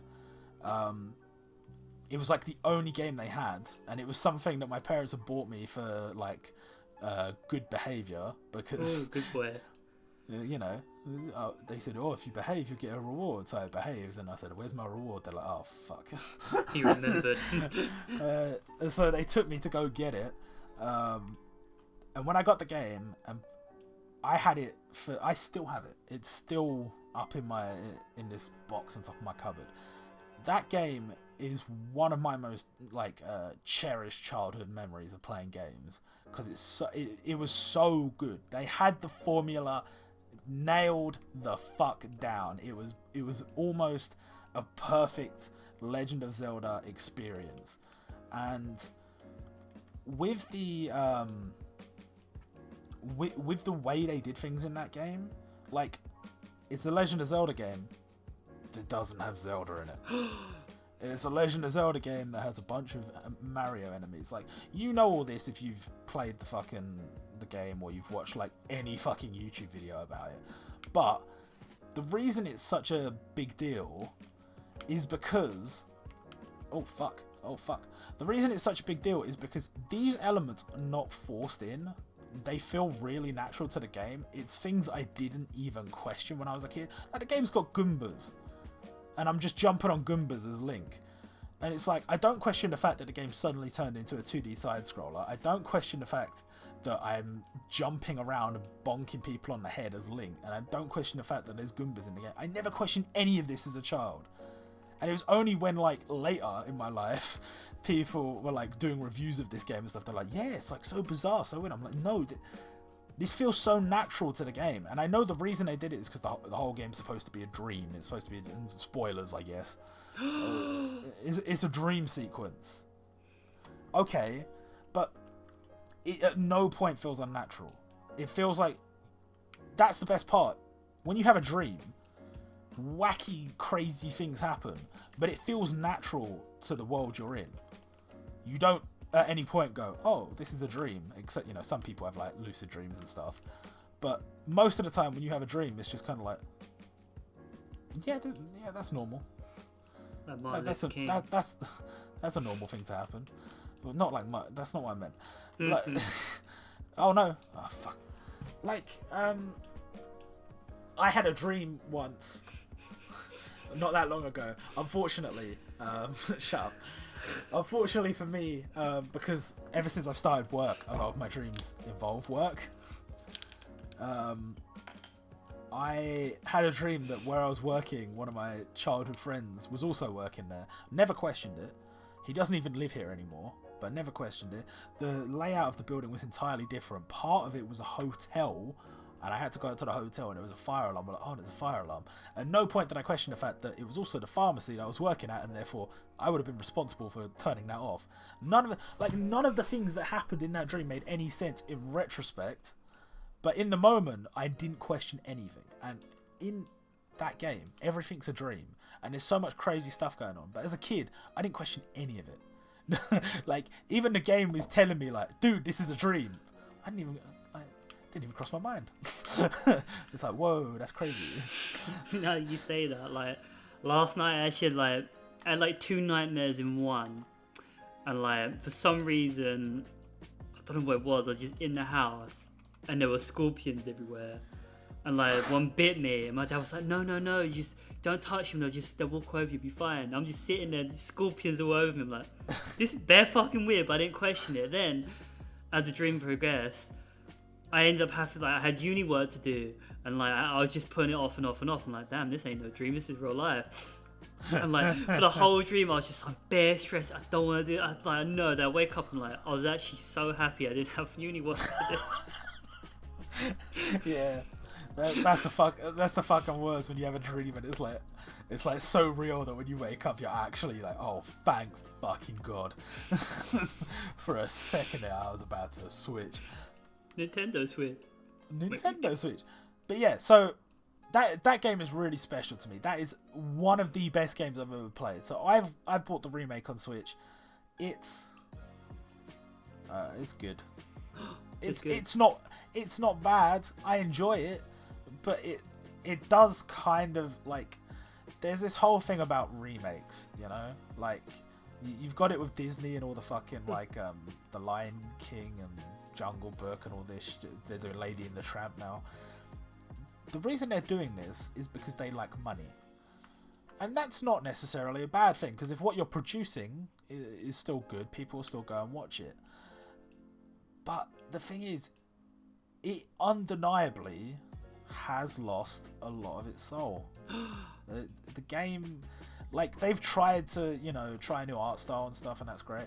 And I know, like, people have done analysis of the game, and your movement speed is definitely not slower in this game. It's virtually the same as the old games, but it feels slower. With the way enemies are designed and the way the levels are set up, it feels slower. And there's random like lag spikes and shoppiness and chugging and stuff like that. And look, I don't need every game I play to run perfectly, especially on the Switch. I mean, you can understand it's a handheld console basically. It's running games that I would have played on like the Xbox and stuff like that.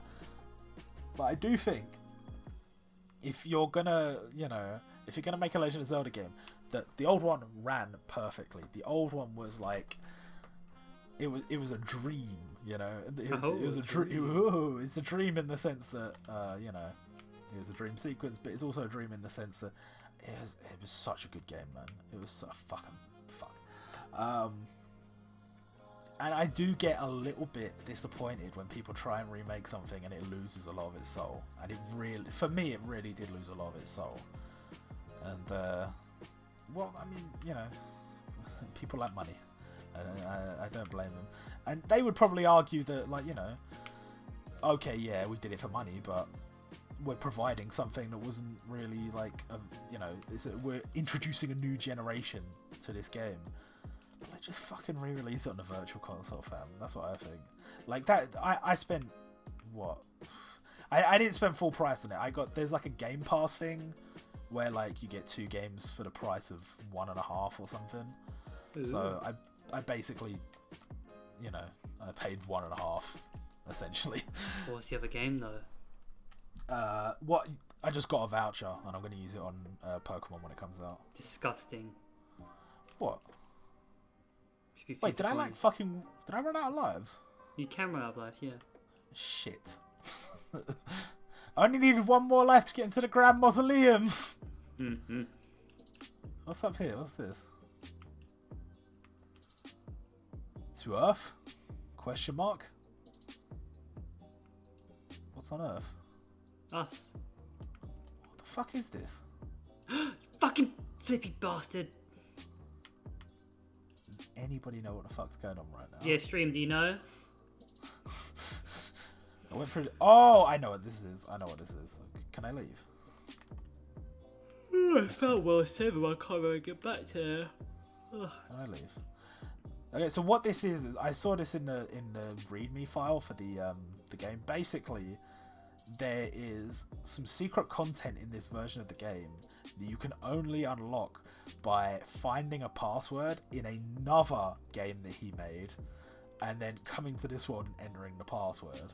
Oh, yeah, I started trying to guess that over, and then it's taken way too long. Unfortunately, I don't know the password because I don't think we've even played that version of the game. And even if we did, there's no fucking way I'd remember it. So I got the first 4. It's like DABF. Oh, really? Yeah, I got really bored, so I did that. They just kept going and going and going. I was like, fuck hell, this is bare long. How do I get up there? There must be a way, right? I think the only game I'm looking forward to is COD. That's it.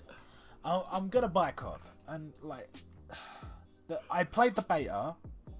You didn't get a chance to play it, did you? No, sadly. Sadly, you're the one that gave me the code, incident. Yeah, though. If I can't use it, somebody else could have it. Yeah, it was really good. As far as any COD game goes, you know, the controls felt pretty tight. I was actually able to get kills, which is rare for me because I'm bad at COD games. I'm bad at most games. Any first-person shooter, yikes. But I was enjoying it. I was having fun, but I felt like there was it felt like there was a little bit of lack of features. It felt like it would get boring quite quickly. You know, like on Black Ops 4, it's like, oh well, I have I have zombies to fall back on at some point. I'll get the zombies game mode.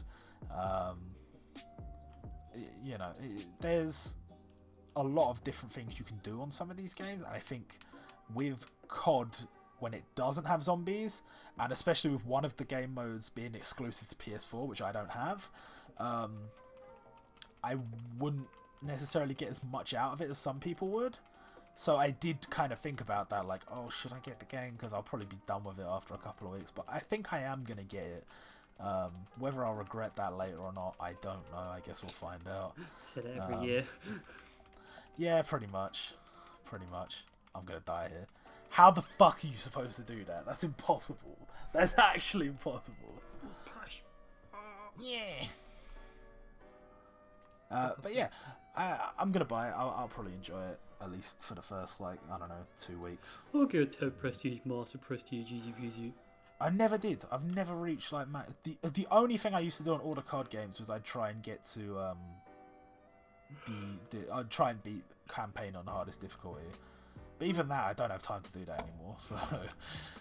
become a full-time streamer. You know? But those games, with, like, the way they are now, that's kind of a good way to make the content last a bit longer, is to play on the hardest difficulty. Because... Oh, wait, is this... Which one's this? Is that... Let me read it. Course 5. Course 5?! I've been there. Hey, with that course 5 thing. Yeah, well, with some of these games, I feel like you don't really get value for money. Like, Gears 5 was definitely substance over content. Like, it was so boring. Even playing on the harder difficulty, like, you could either play on the hardest difficulty, which I couldn't beat. Like, legitimately, like, the first level I was struggling with. It was fucking ridiculously hard. You play the one just below that, it feels like playing COD on Veteran. So I would say bad. What? Nani? I don't. So, but I do think with COD, I think it's kind of balanced when you play on like harder difficulty. It's not too bad. So that's a nice way to, like, get a little bit more out of it. Because if you play on easy, you'll be done in fucking 20 minutes. And it's just like, it's no fun. So I'm hoping the campaign's going to be good, because I know the Modern Warfare campaigns were always good. And this game's Modern Warfare, so hopefully. But don't want to get my expectations too high, because if I spend £40 on a game and I'm expecting the world and I get not a lot, I won't be happy. I say £40. How much is it going to cost? 50? That's like minimum. You got to buy 12 season passes, Robert. Yeah, I also don't like how, like, when... Like, obviously, game devs are going to lie to you, but I hate when they're so disingenuous and they're lying straight to your face. Like with Black Ops, where they were like, yeah, no, this isn't going to be a one-year thing. We're going to do multiple season passes. It's going to go on for the next, like, 5 years. And then, as with every single COD that I think has ever been made, after 1 year, they said, okay, we're releasing a new one. Goodbye. Shut down servers. Nah, Black Ops 4 can eat my ass, because... Remember when they said when it was coming out, like, oh, there'll be no microtransactions. So the reviews were like bare piff. 2 months later, here's microtransactions. Oh, of course, because they like money. And they're doing the same with this one. They're advertising, yeah, we ain't got no microtransactions. It's like, shut the fuck up. You're full of shit. Christmas you don't time. have to lie to me. Little Timmy will be opening up his console. He can download all the skins in the game for £1,000. There's no way! I got to the end of the tunnel and I fucking drowned after I came out of the water. What's that shit? You was 7. No. Because I went to one where I went down like a little like well, and I'm collecting all the like shine things for. Yeah. But I can't make it out in time. Me die. Bullshit. It's too hard, Robert. It's too hard. It's too hard. It's too hard. Daddy, it's hard. I'm gonna get a star even if it kills me. Other than that, I don't think there's any other video game that on my radar. Yeah, I guess not really. Pokemon is obviously a big one for me this year, but like once that's done, that's about it, you know. There's another year and we'll buy FIFA 21. Ugh. Yeah. No, thank you. It happened again. The thing about FIFA is, because I like football, I always get suckered into thinking, oh, but maybe this year. But I know it's bad. I don't need someone to tell me it's bad. I know it's bad. It's like people that smoke and they're like, that's bad for you. It's like, you think I don't know that? You think I don't know that, you piece of shit? I got it on the fucking box. I know it's bad. You think I'm doing it because I think it's good? You're stupid. That's what I think it's like, If I play, FIFA, like microtransactions and Ultimate Team's a scam, and they're like, it's like, you think I don't know that? I invented that. Quickly did. I got too close to the top here. I'm definitely dead. I didn't get any of the coins. But even when FIFA's bad, you still have that nostalgia for the days when we used to play pro clubs and the day. You know what I've noticed? Yeah, people say about rose-tinted glasses. It is so true, fam. Yeah. There are times I know in life I was not happy. I was either struggling with stuff. At uni, there was times where I was so fucking depressed, and you're dealing with so much shit. But as time goes on, your brain just blocks out all the shit it didn't like, and it just leaves the good stuff, and it makes the good stuff so much sweeter than it was even at the time. And you go, yeah, that was actually really that was a good time in my life. I enjoyed that, like uni is the best example, because I straight up had like proper depression for one of the years. I wasn't great for the other 3, but for one of the years, oh my god, it was so bad. And my brain has just blocked out the bits where it was like not great, the bits where I wasn't enjoying, the bits where I was like fucked in the head, And what it leaves behind is the bits that's like, yeah, but remember when you were streaming and that was good. You play the nights when you were playing CS, that was good. And you remember like going Burger King with some of the lads from class, that was good. That's all it leaves behind. It's like with women with pregnancy, the parts where it's like, you know, agony and you know, you have to deal with like your mood swings and all this stuff. Your brain just erases any of the negative stuff. It's like, man, I'd really like another baby, you know. Side of fries as well. Yeah. I actually, a little while ago, I was like, maybe Solon wasn't that bad. And I'm like, yeah, that's fuck it. Out, Terry. It's like, no. I swear down like 2-3 years from now, if you hear me saying, you know what, Amazon was alright, just kill me. Yeah. It's like when I think back to working at the Olympics, I was like, you know what, you know, we got good pay and all that. It's like, no, you fucking, it was torture. Oh, fucking, I hate that. I hate that tunnel, man. That tunnel's bullshit. Tunnel of love. Tunnel of bum. Let's go back in here. Yeah, sad times. Sad times when you start remembering, like, you know, it'd be like, think about it. It's like, you know what, Tony Blair was not a bad prime minister. Yeah, man, it's like, what about, you know, all the war crimes? It's like, Mr. Blobby was cool. That's I think, you know, you've got the whole like Make America Great Again thing. I think that's where it comes from. Like any of the negative stuff that happened back then, people forgot it already. Yeah, so the good old days. I was alive during those days. They weren't that good. They were actually the opposite of good. They sucked. It's like some like random like 10-year-old right now. He's having his good old days. He's gonna look back like 10 years from now as good old days. Oh fuck. Fortnite's gonna be good old days for somebody. Yeah, so it already is probably for somebody. I remember Fortnite 1. Yeah, I know. Well, it's like with RuneScape. I fucking so nostalgic for RuneScape because the times in my life of playing RuneScape. But now I'll go back and play that game. It's steaming pile of shit. Yeah. But it's just because of the times, like being alive and obviously the game and that. But I can't play it. Like every time I go back to play it, when Atsu was like, "Oh yeah, you gotta play it," I went back. I was like, "Man, this fucking sucks. How do you losers play this?" I mean, no offense. Wow. It definitely is true. Like we're playing this. Like some games are pretty timeless, even if the design's bad. Like if the gameplay's good, then, or not the design. If the visuals are bad, but the gameplay's good, then it's all good, you know. But with some of this stuff, the gameplay was bad to begin with, you know. No. Yeah. No.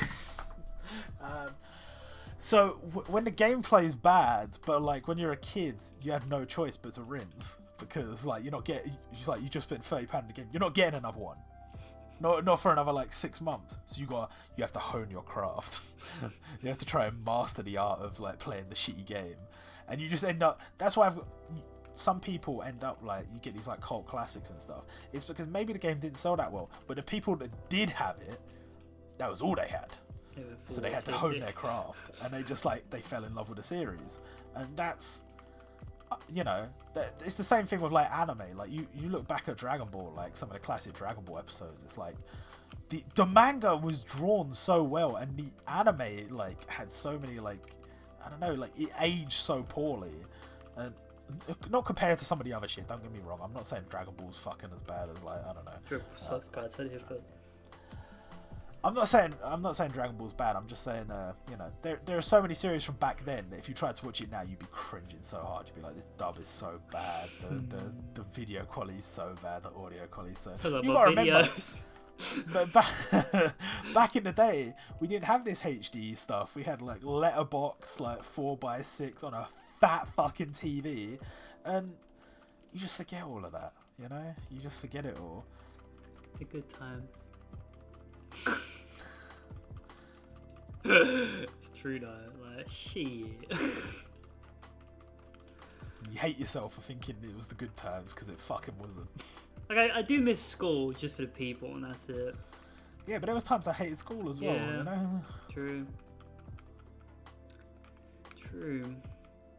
Man, maybe I hate my whole life. Wow. Guys, can you just make me Twitch famous? No, I'm not going back to this fucking circle again. I think I would like to make more content, you know, like, I don't know what. Like, obviously I've got some things I'm working on, but these things take time, and by the time I've done them, you know, It's just kind of whatever, move on to the next thing. But it would be nice if I had like a series I could work on, you know, something I could go, you know, I'm really jealous of all the fucking FIFA YouTubers that could just be like, alright, another road to glory for 2019. Yeah, I'm jealous of growth. Well, yeah, no shit. That would be nice. But I'm jealous of the idea of just like it's so easy to just go back into it, because I don't know how you could do that with like the games we play, you know.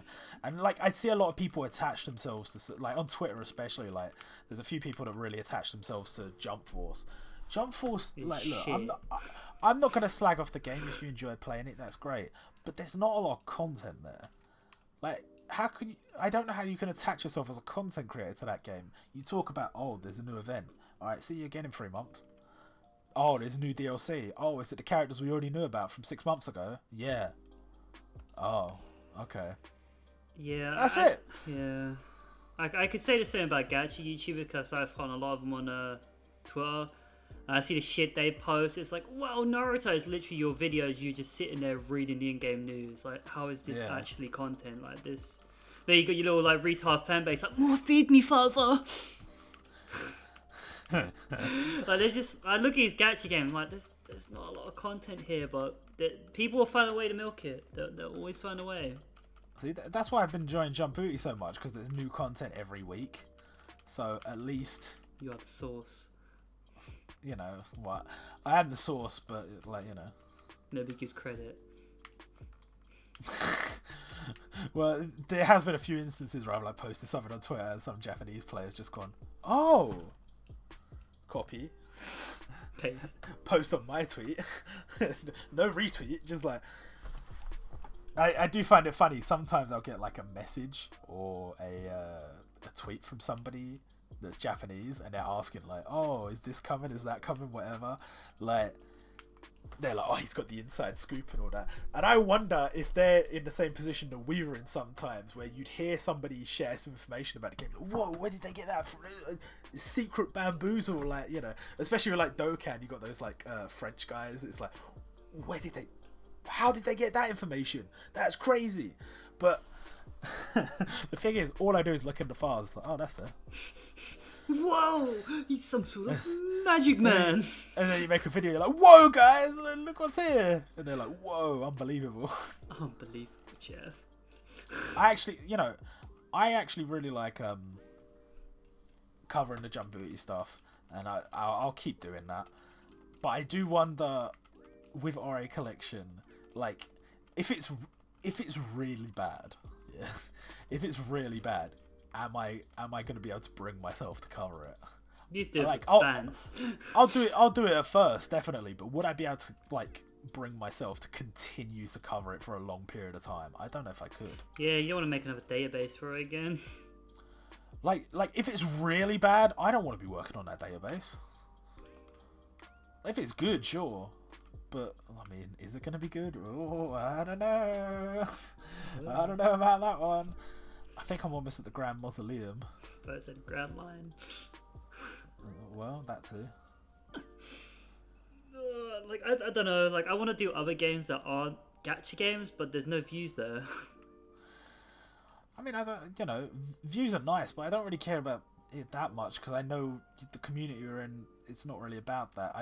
I would just like, you know, to have a certain number of people who are being serviced by our content. Service to people. Yeah, well, no, because like, you know, it's if I'm not doing it, who the fuck will? If we could put like, if anybody like of our lustrous fan base are here right now, put what content you want in the chat. Yeah, Pink go for slips. it. Pink slips. 454. Vlogs. Like that fucking retard Morgs guy. Like, oh my god, guys, believe what happened today? My mom ate my dad. I don't think I've seen that one.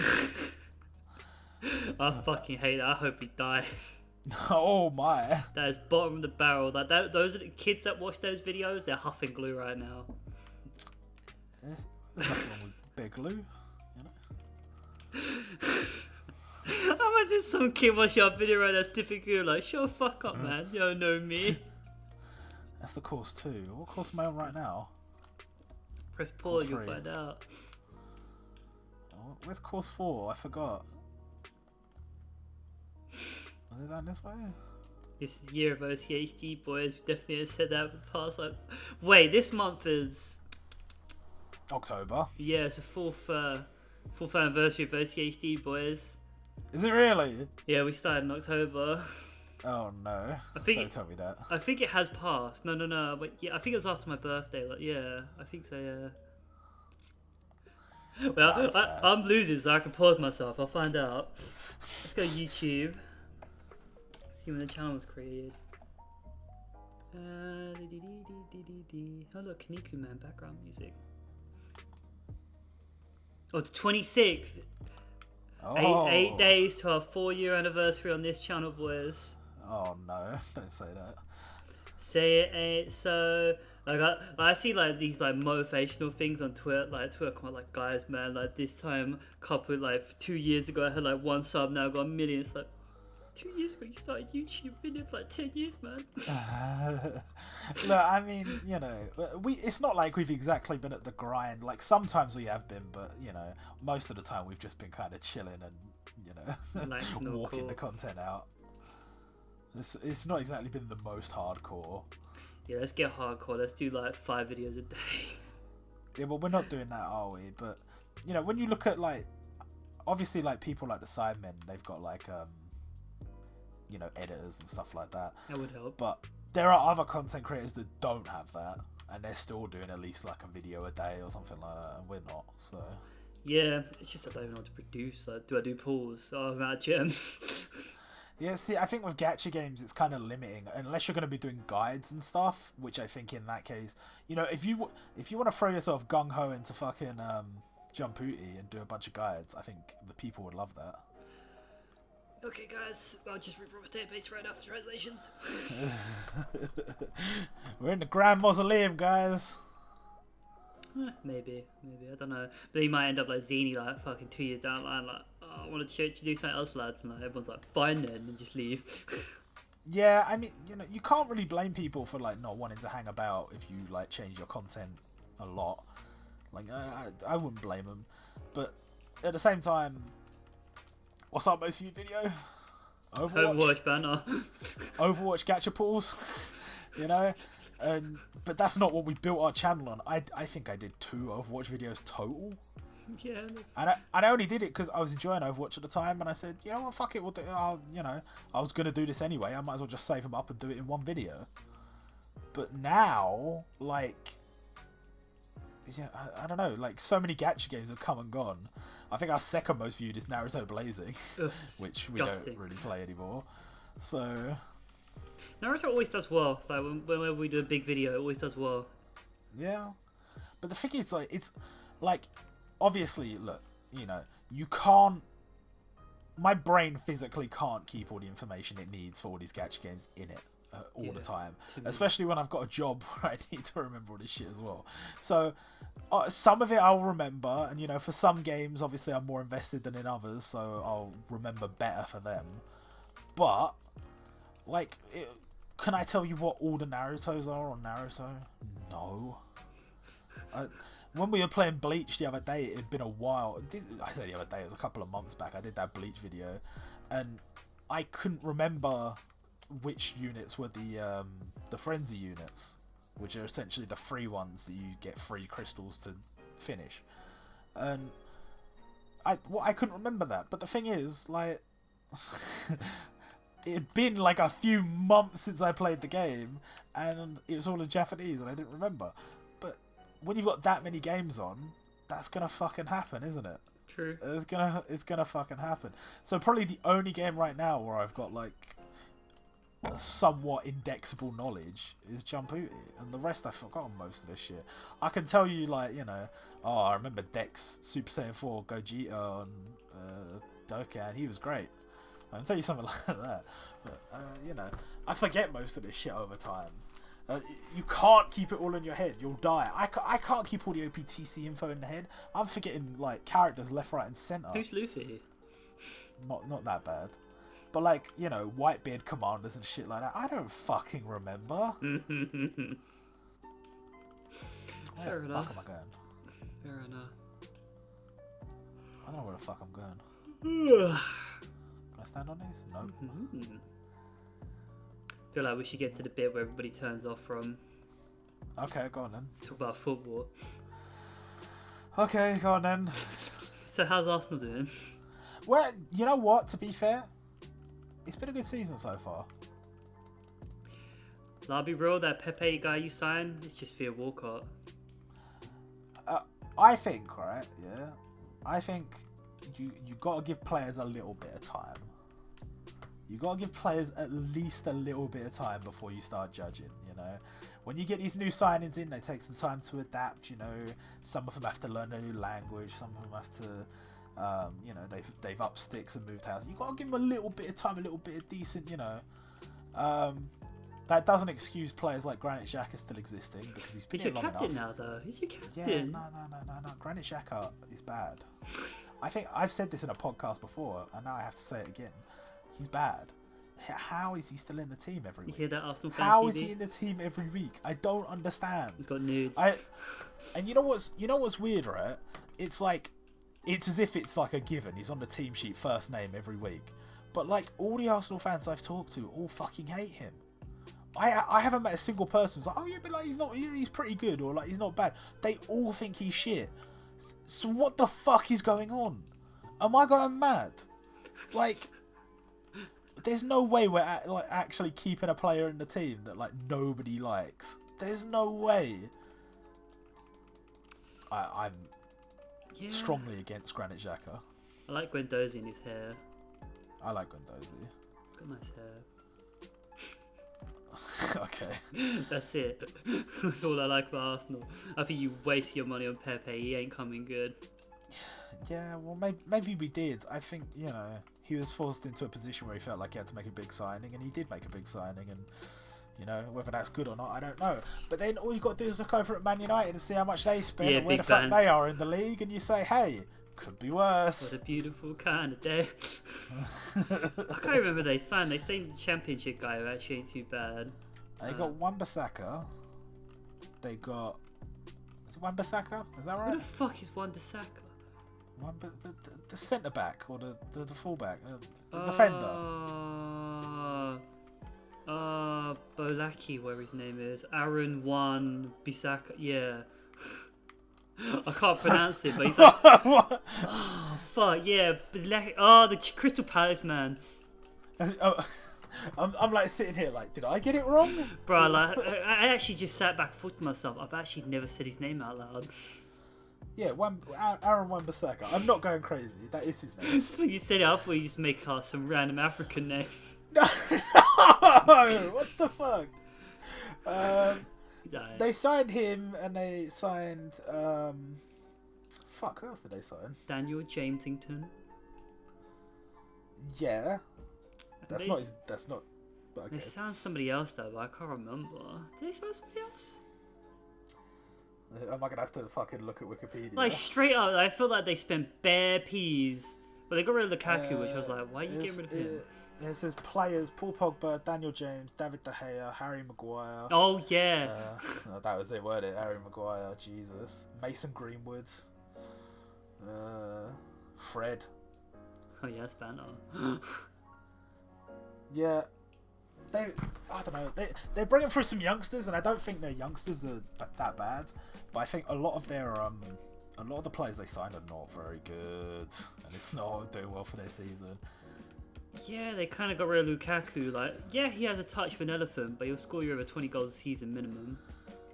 Yeah, I think, you know, with obviously they're spending a lot of money. Okay, so you spend a lot of money. These things happen. But like some of these players, yikes, holy shit! Like, look at Chelsea. Yeah, they were not allowed to sign anybody. Frank Lampard has gone straight in as manager. They were not allowed to sign anybody, and they had to sell their best player. And they're still doing better than you. Yeah, man, he went to the academy. He's like, here, boys, let's go. Hey, I think, you know, it's worked out for him, to be fair. Yeah, to be fair. Like, yeah. you know, I honestly thought they were going to have a dead season. I thought they were going to really struggle. He's not doing too bad, old Lampard, is he? Yeah, no, England manager. He's not doing too bad. Like, I respect the hustle. even Marcus Rashford, like, he's getting like 200 grand a week, and he's shit. I'm not, you know, I'm not the biggest fan of Marcus Rashford, but you know what that's about though. I think every English player is so fucking overrated. Like we just want the players to be good, therefore we charge through the roof for them. Yeah, I don't know how like Dele Alli has just gone off the ball. Like he had like 2 really good seasons, great stats, great numbers. Now he's just like hee Fortnite. Well, Harry Kane was on the Fortnite adverts as well. Don't forget. Yeah, but he's still banging in goals though, so I allow him. Was it Dele Alli that was in that? Is it like? It's not Lynx, I don't think. It's it might be Lynx. Oh. That advert where they're in the park and Cal Freezy's in the ice cream van molesting some kids. Nah, straight up, I was like on the bus. I just looked over at the bus stop and I see an advert for Lynx, and it had Cal Freezy's fat mug over the whole. I was like, I'm not wearing that again. Oh, I smell like him. He probably smells like fish and chips. Fish and chips. But yeah, when you see the footballers in the adverts, it is. My dad always says it. Like the second you start seeing that is kind of concerning. And like, okay, they gotta make their money. You can't shit on them, you know, because like a lot of these people don't. What the fuck is going on with my camera here? A lot of these people don't have a lot more going on after football, so they're gonna retire, and that's gonna be about that, you know. And so they gotta make their peas now, and then that's that. Okay, fair enough. But damn, some of these adverts, it's just like, oh, please don't. Harry, don't open your mouth. Honestly, that fucking Harry Kane Fortnite advert, like, I thought they were like making fun of him. He's bullying him. It's like it's like recording somebody that's like not all there, you know. It's a little bit special, boys. Hey Harry, do you want to play Fortnite? Yeah. Fortnite. Like, I didn't know what was going on with that. You know. That's bullying, Robert. You bullying Starman. You know exactly what I'm talking about. Like, obviously he's getting his paycheck and that, but it's like they blindsided him.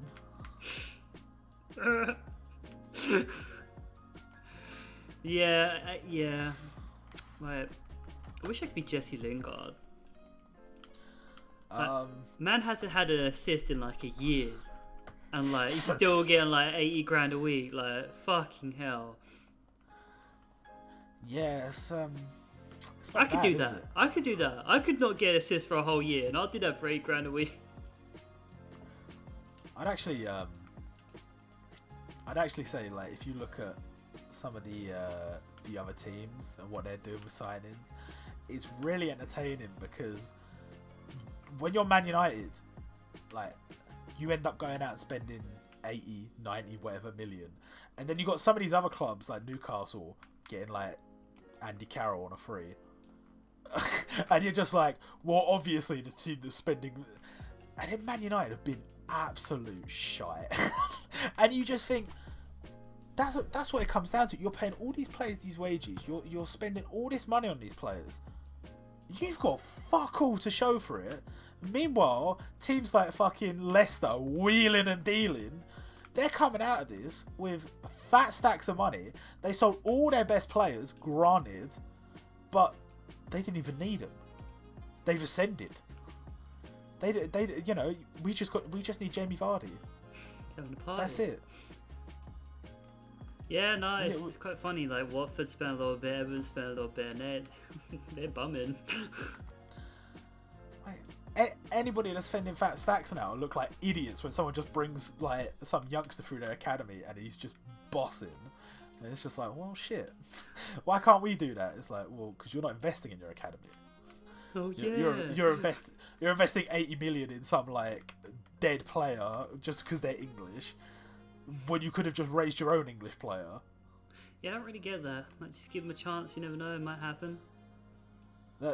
That really annoys me because like Arsenal, like, okay, we've got a few players coming through now, but there was a period where we had like a really good academy, and a ton of our players we sold before they even got a chance. And it's like, well, what's the point then? What's the point? You put them in the academy and you don't play them, and then you sell them before you get a chance to see what they're like. They could have been worth fat stacks. Even Serge Gnabry was even getting games, and we still thought, he's not good enough. And then we sold him to Bayern Munich. He's like, amazing. It's like, why the fuck? I said he was good at the time. You fucking Arsene, you heard me, right? Call up my boy Arsene. Oi, what you say? But fucking same with like, to a lesser extent, there's a lot of players we signed, like what's his name? That Ju Young Park. He did not get a chance with us. We ended up, he's gonna have to go on fucking military duty for Korea because he didn't get a chance at the Arsenal. We could have easily played him. We needed strikers at the time. No. But Marwan Shamak was definitely a better choice.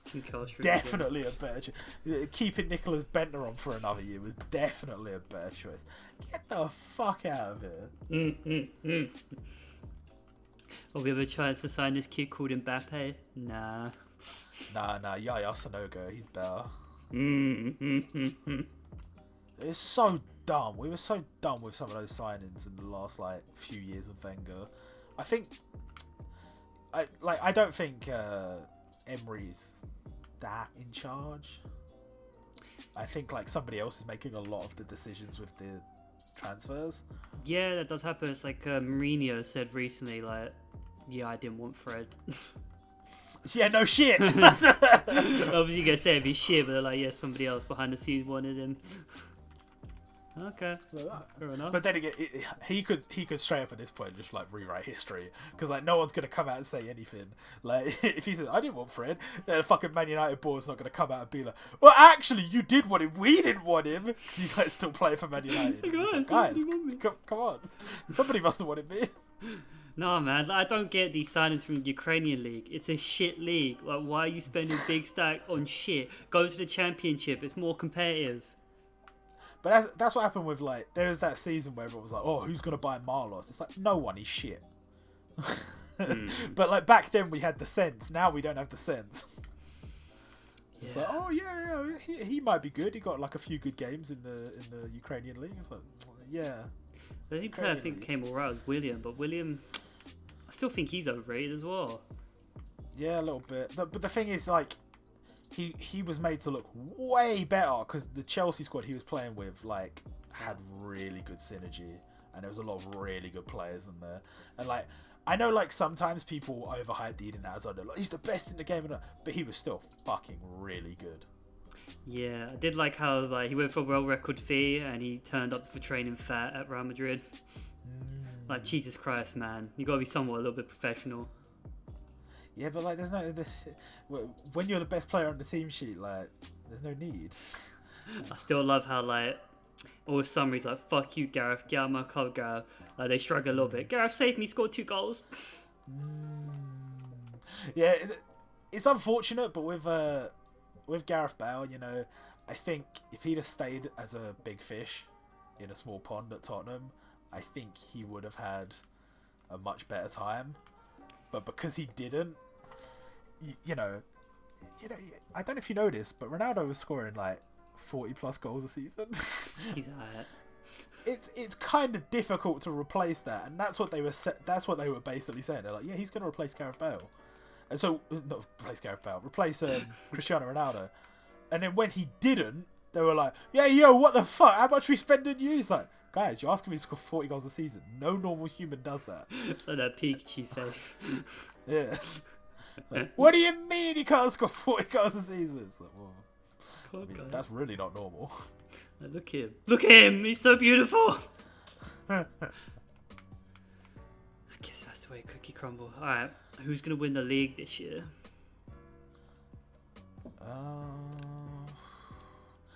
My brain is always like, yeah, but City.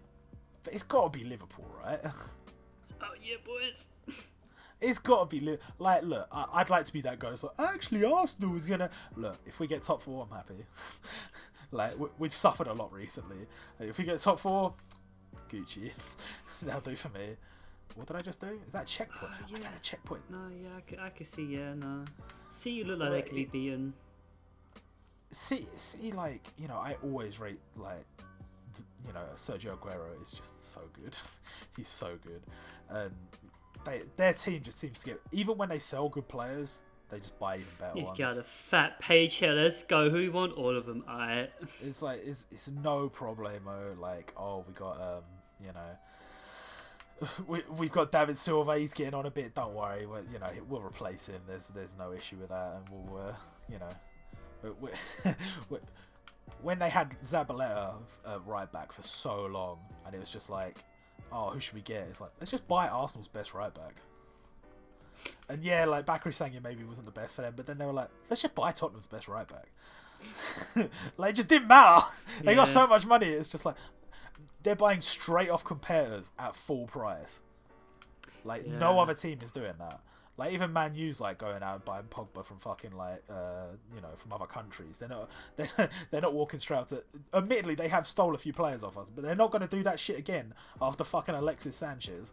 So, you know, they got away with Robin van Persie. He had one good season left in him that won him the league, but then that was a big waste in the end. Alexis Sanchez didn't really even have one good season left in him. Yeah, I don't really get what happened there. Never see a player. Alexis Sanchez had about 2 good games left in him. It's like teehee. Yeah, nah, like, what actually happened? Like, I say this to my dad, like, we got the better end of that deal. He's like, no, Mkhitaryan is shit. I'm like, yes, but we got good money for Alexis Sanchez. If he'd have had another season with us, he would have dropped off. We wouldn't have got no money for him. Like, it's the situation with Mesut Ozil now. We're getting no peas for Mesut Ozil. Yeah, not even getting played. Just sitting there like, hee money. He's making his stacks. He don't care. What the fuck is this? Did you know you could push them while standing on them? So yeah, be careful. Tottenham going to win the Champions League. I mean, no. We had our moment in our little football manager save and somebody didn't save scum it. You're supposed to save and quit. Didn't it? What I do? 20 seconds in, handball out. No, yeah, no, save quit. But that's what is used to happen on FIFA, innit? It's like, okay, we're 3 weeks into the season, the transfer window has just ended, and oh, Laurent Koscielny's out for 8 months. Okay, restart. Didn't see anything. Not going to lie about that one. Nah, Tottenham look shit. Yeah, they do. They signed that Giovanni Lo Celso guy, sure, like injured out to next month. The midfield they side, yeah, she don't look too bad actually. She's a big black man.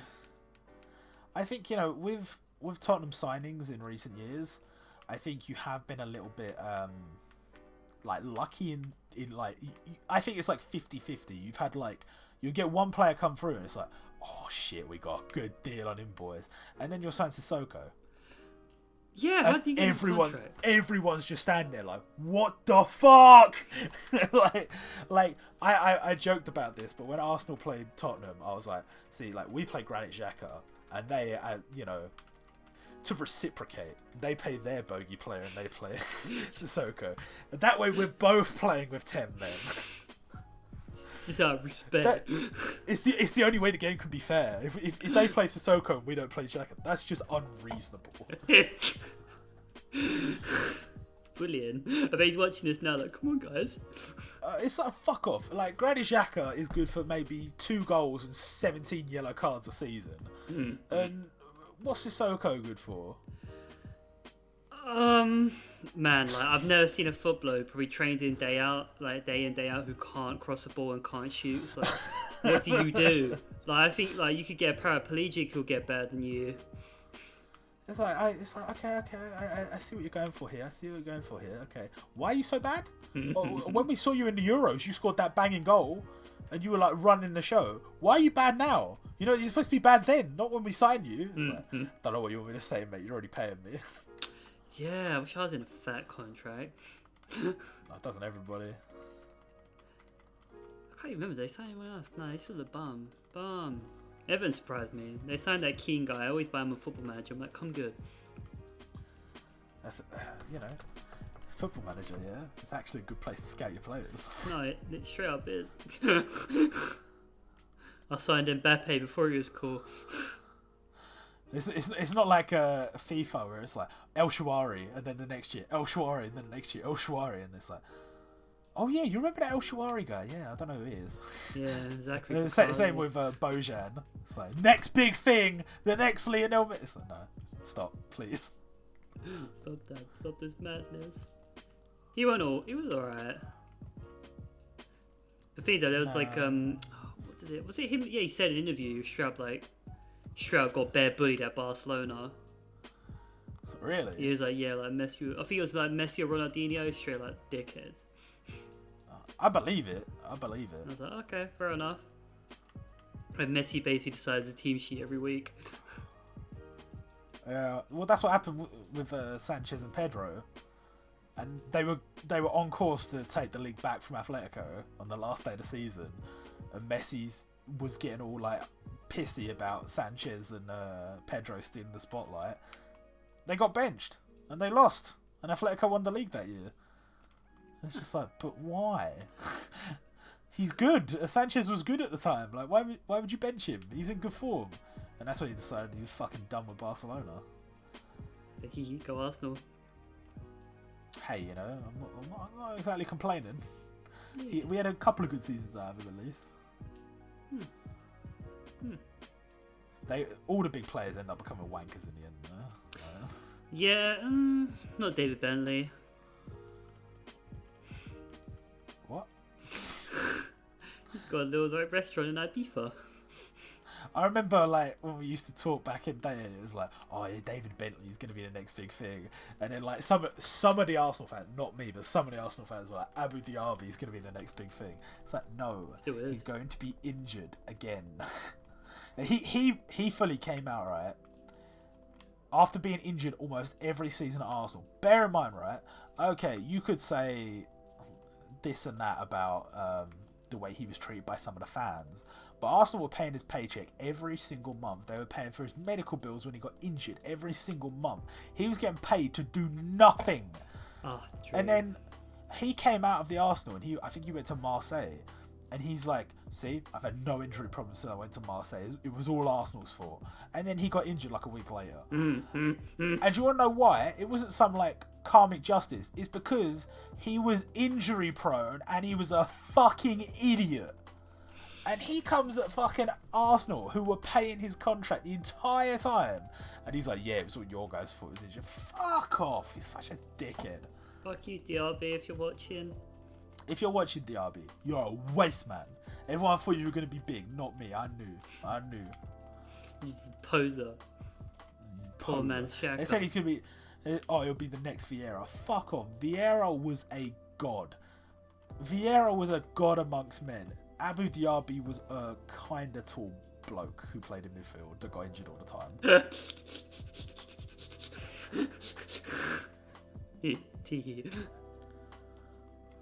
Fuck, how does this go? Oh my god. Yeah, we've been going for a little while. I think I've soft-locked myself out of the rest of this level because I accidentally replaced this bouncy block with a red one, so now I can't get out. So, do you want to just end it there? Yeah, let's end our lives here, boys. I finished with 16. How many did you get? 9. 9. I'm the winner! Yay. Thank you. If you got this far in the video, which I don't believe you did, I believe you skipped to the end, but if you did, I love you. Comment in the description and say the word bean somewhere in your comment, but also let us know what content you want to see from us now that Terry is resurrected from the dead, now that I've been trying to work out having a little bit more time to work on videos. What do you want to see? Content about beans. I think we're going to try and have a draw my thing sometime yes. soon with our drawing pads again, so hopefully that'll be good, but I think that's it. We'll see you guys next time. Later, beans.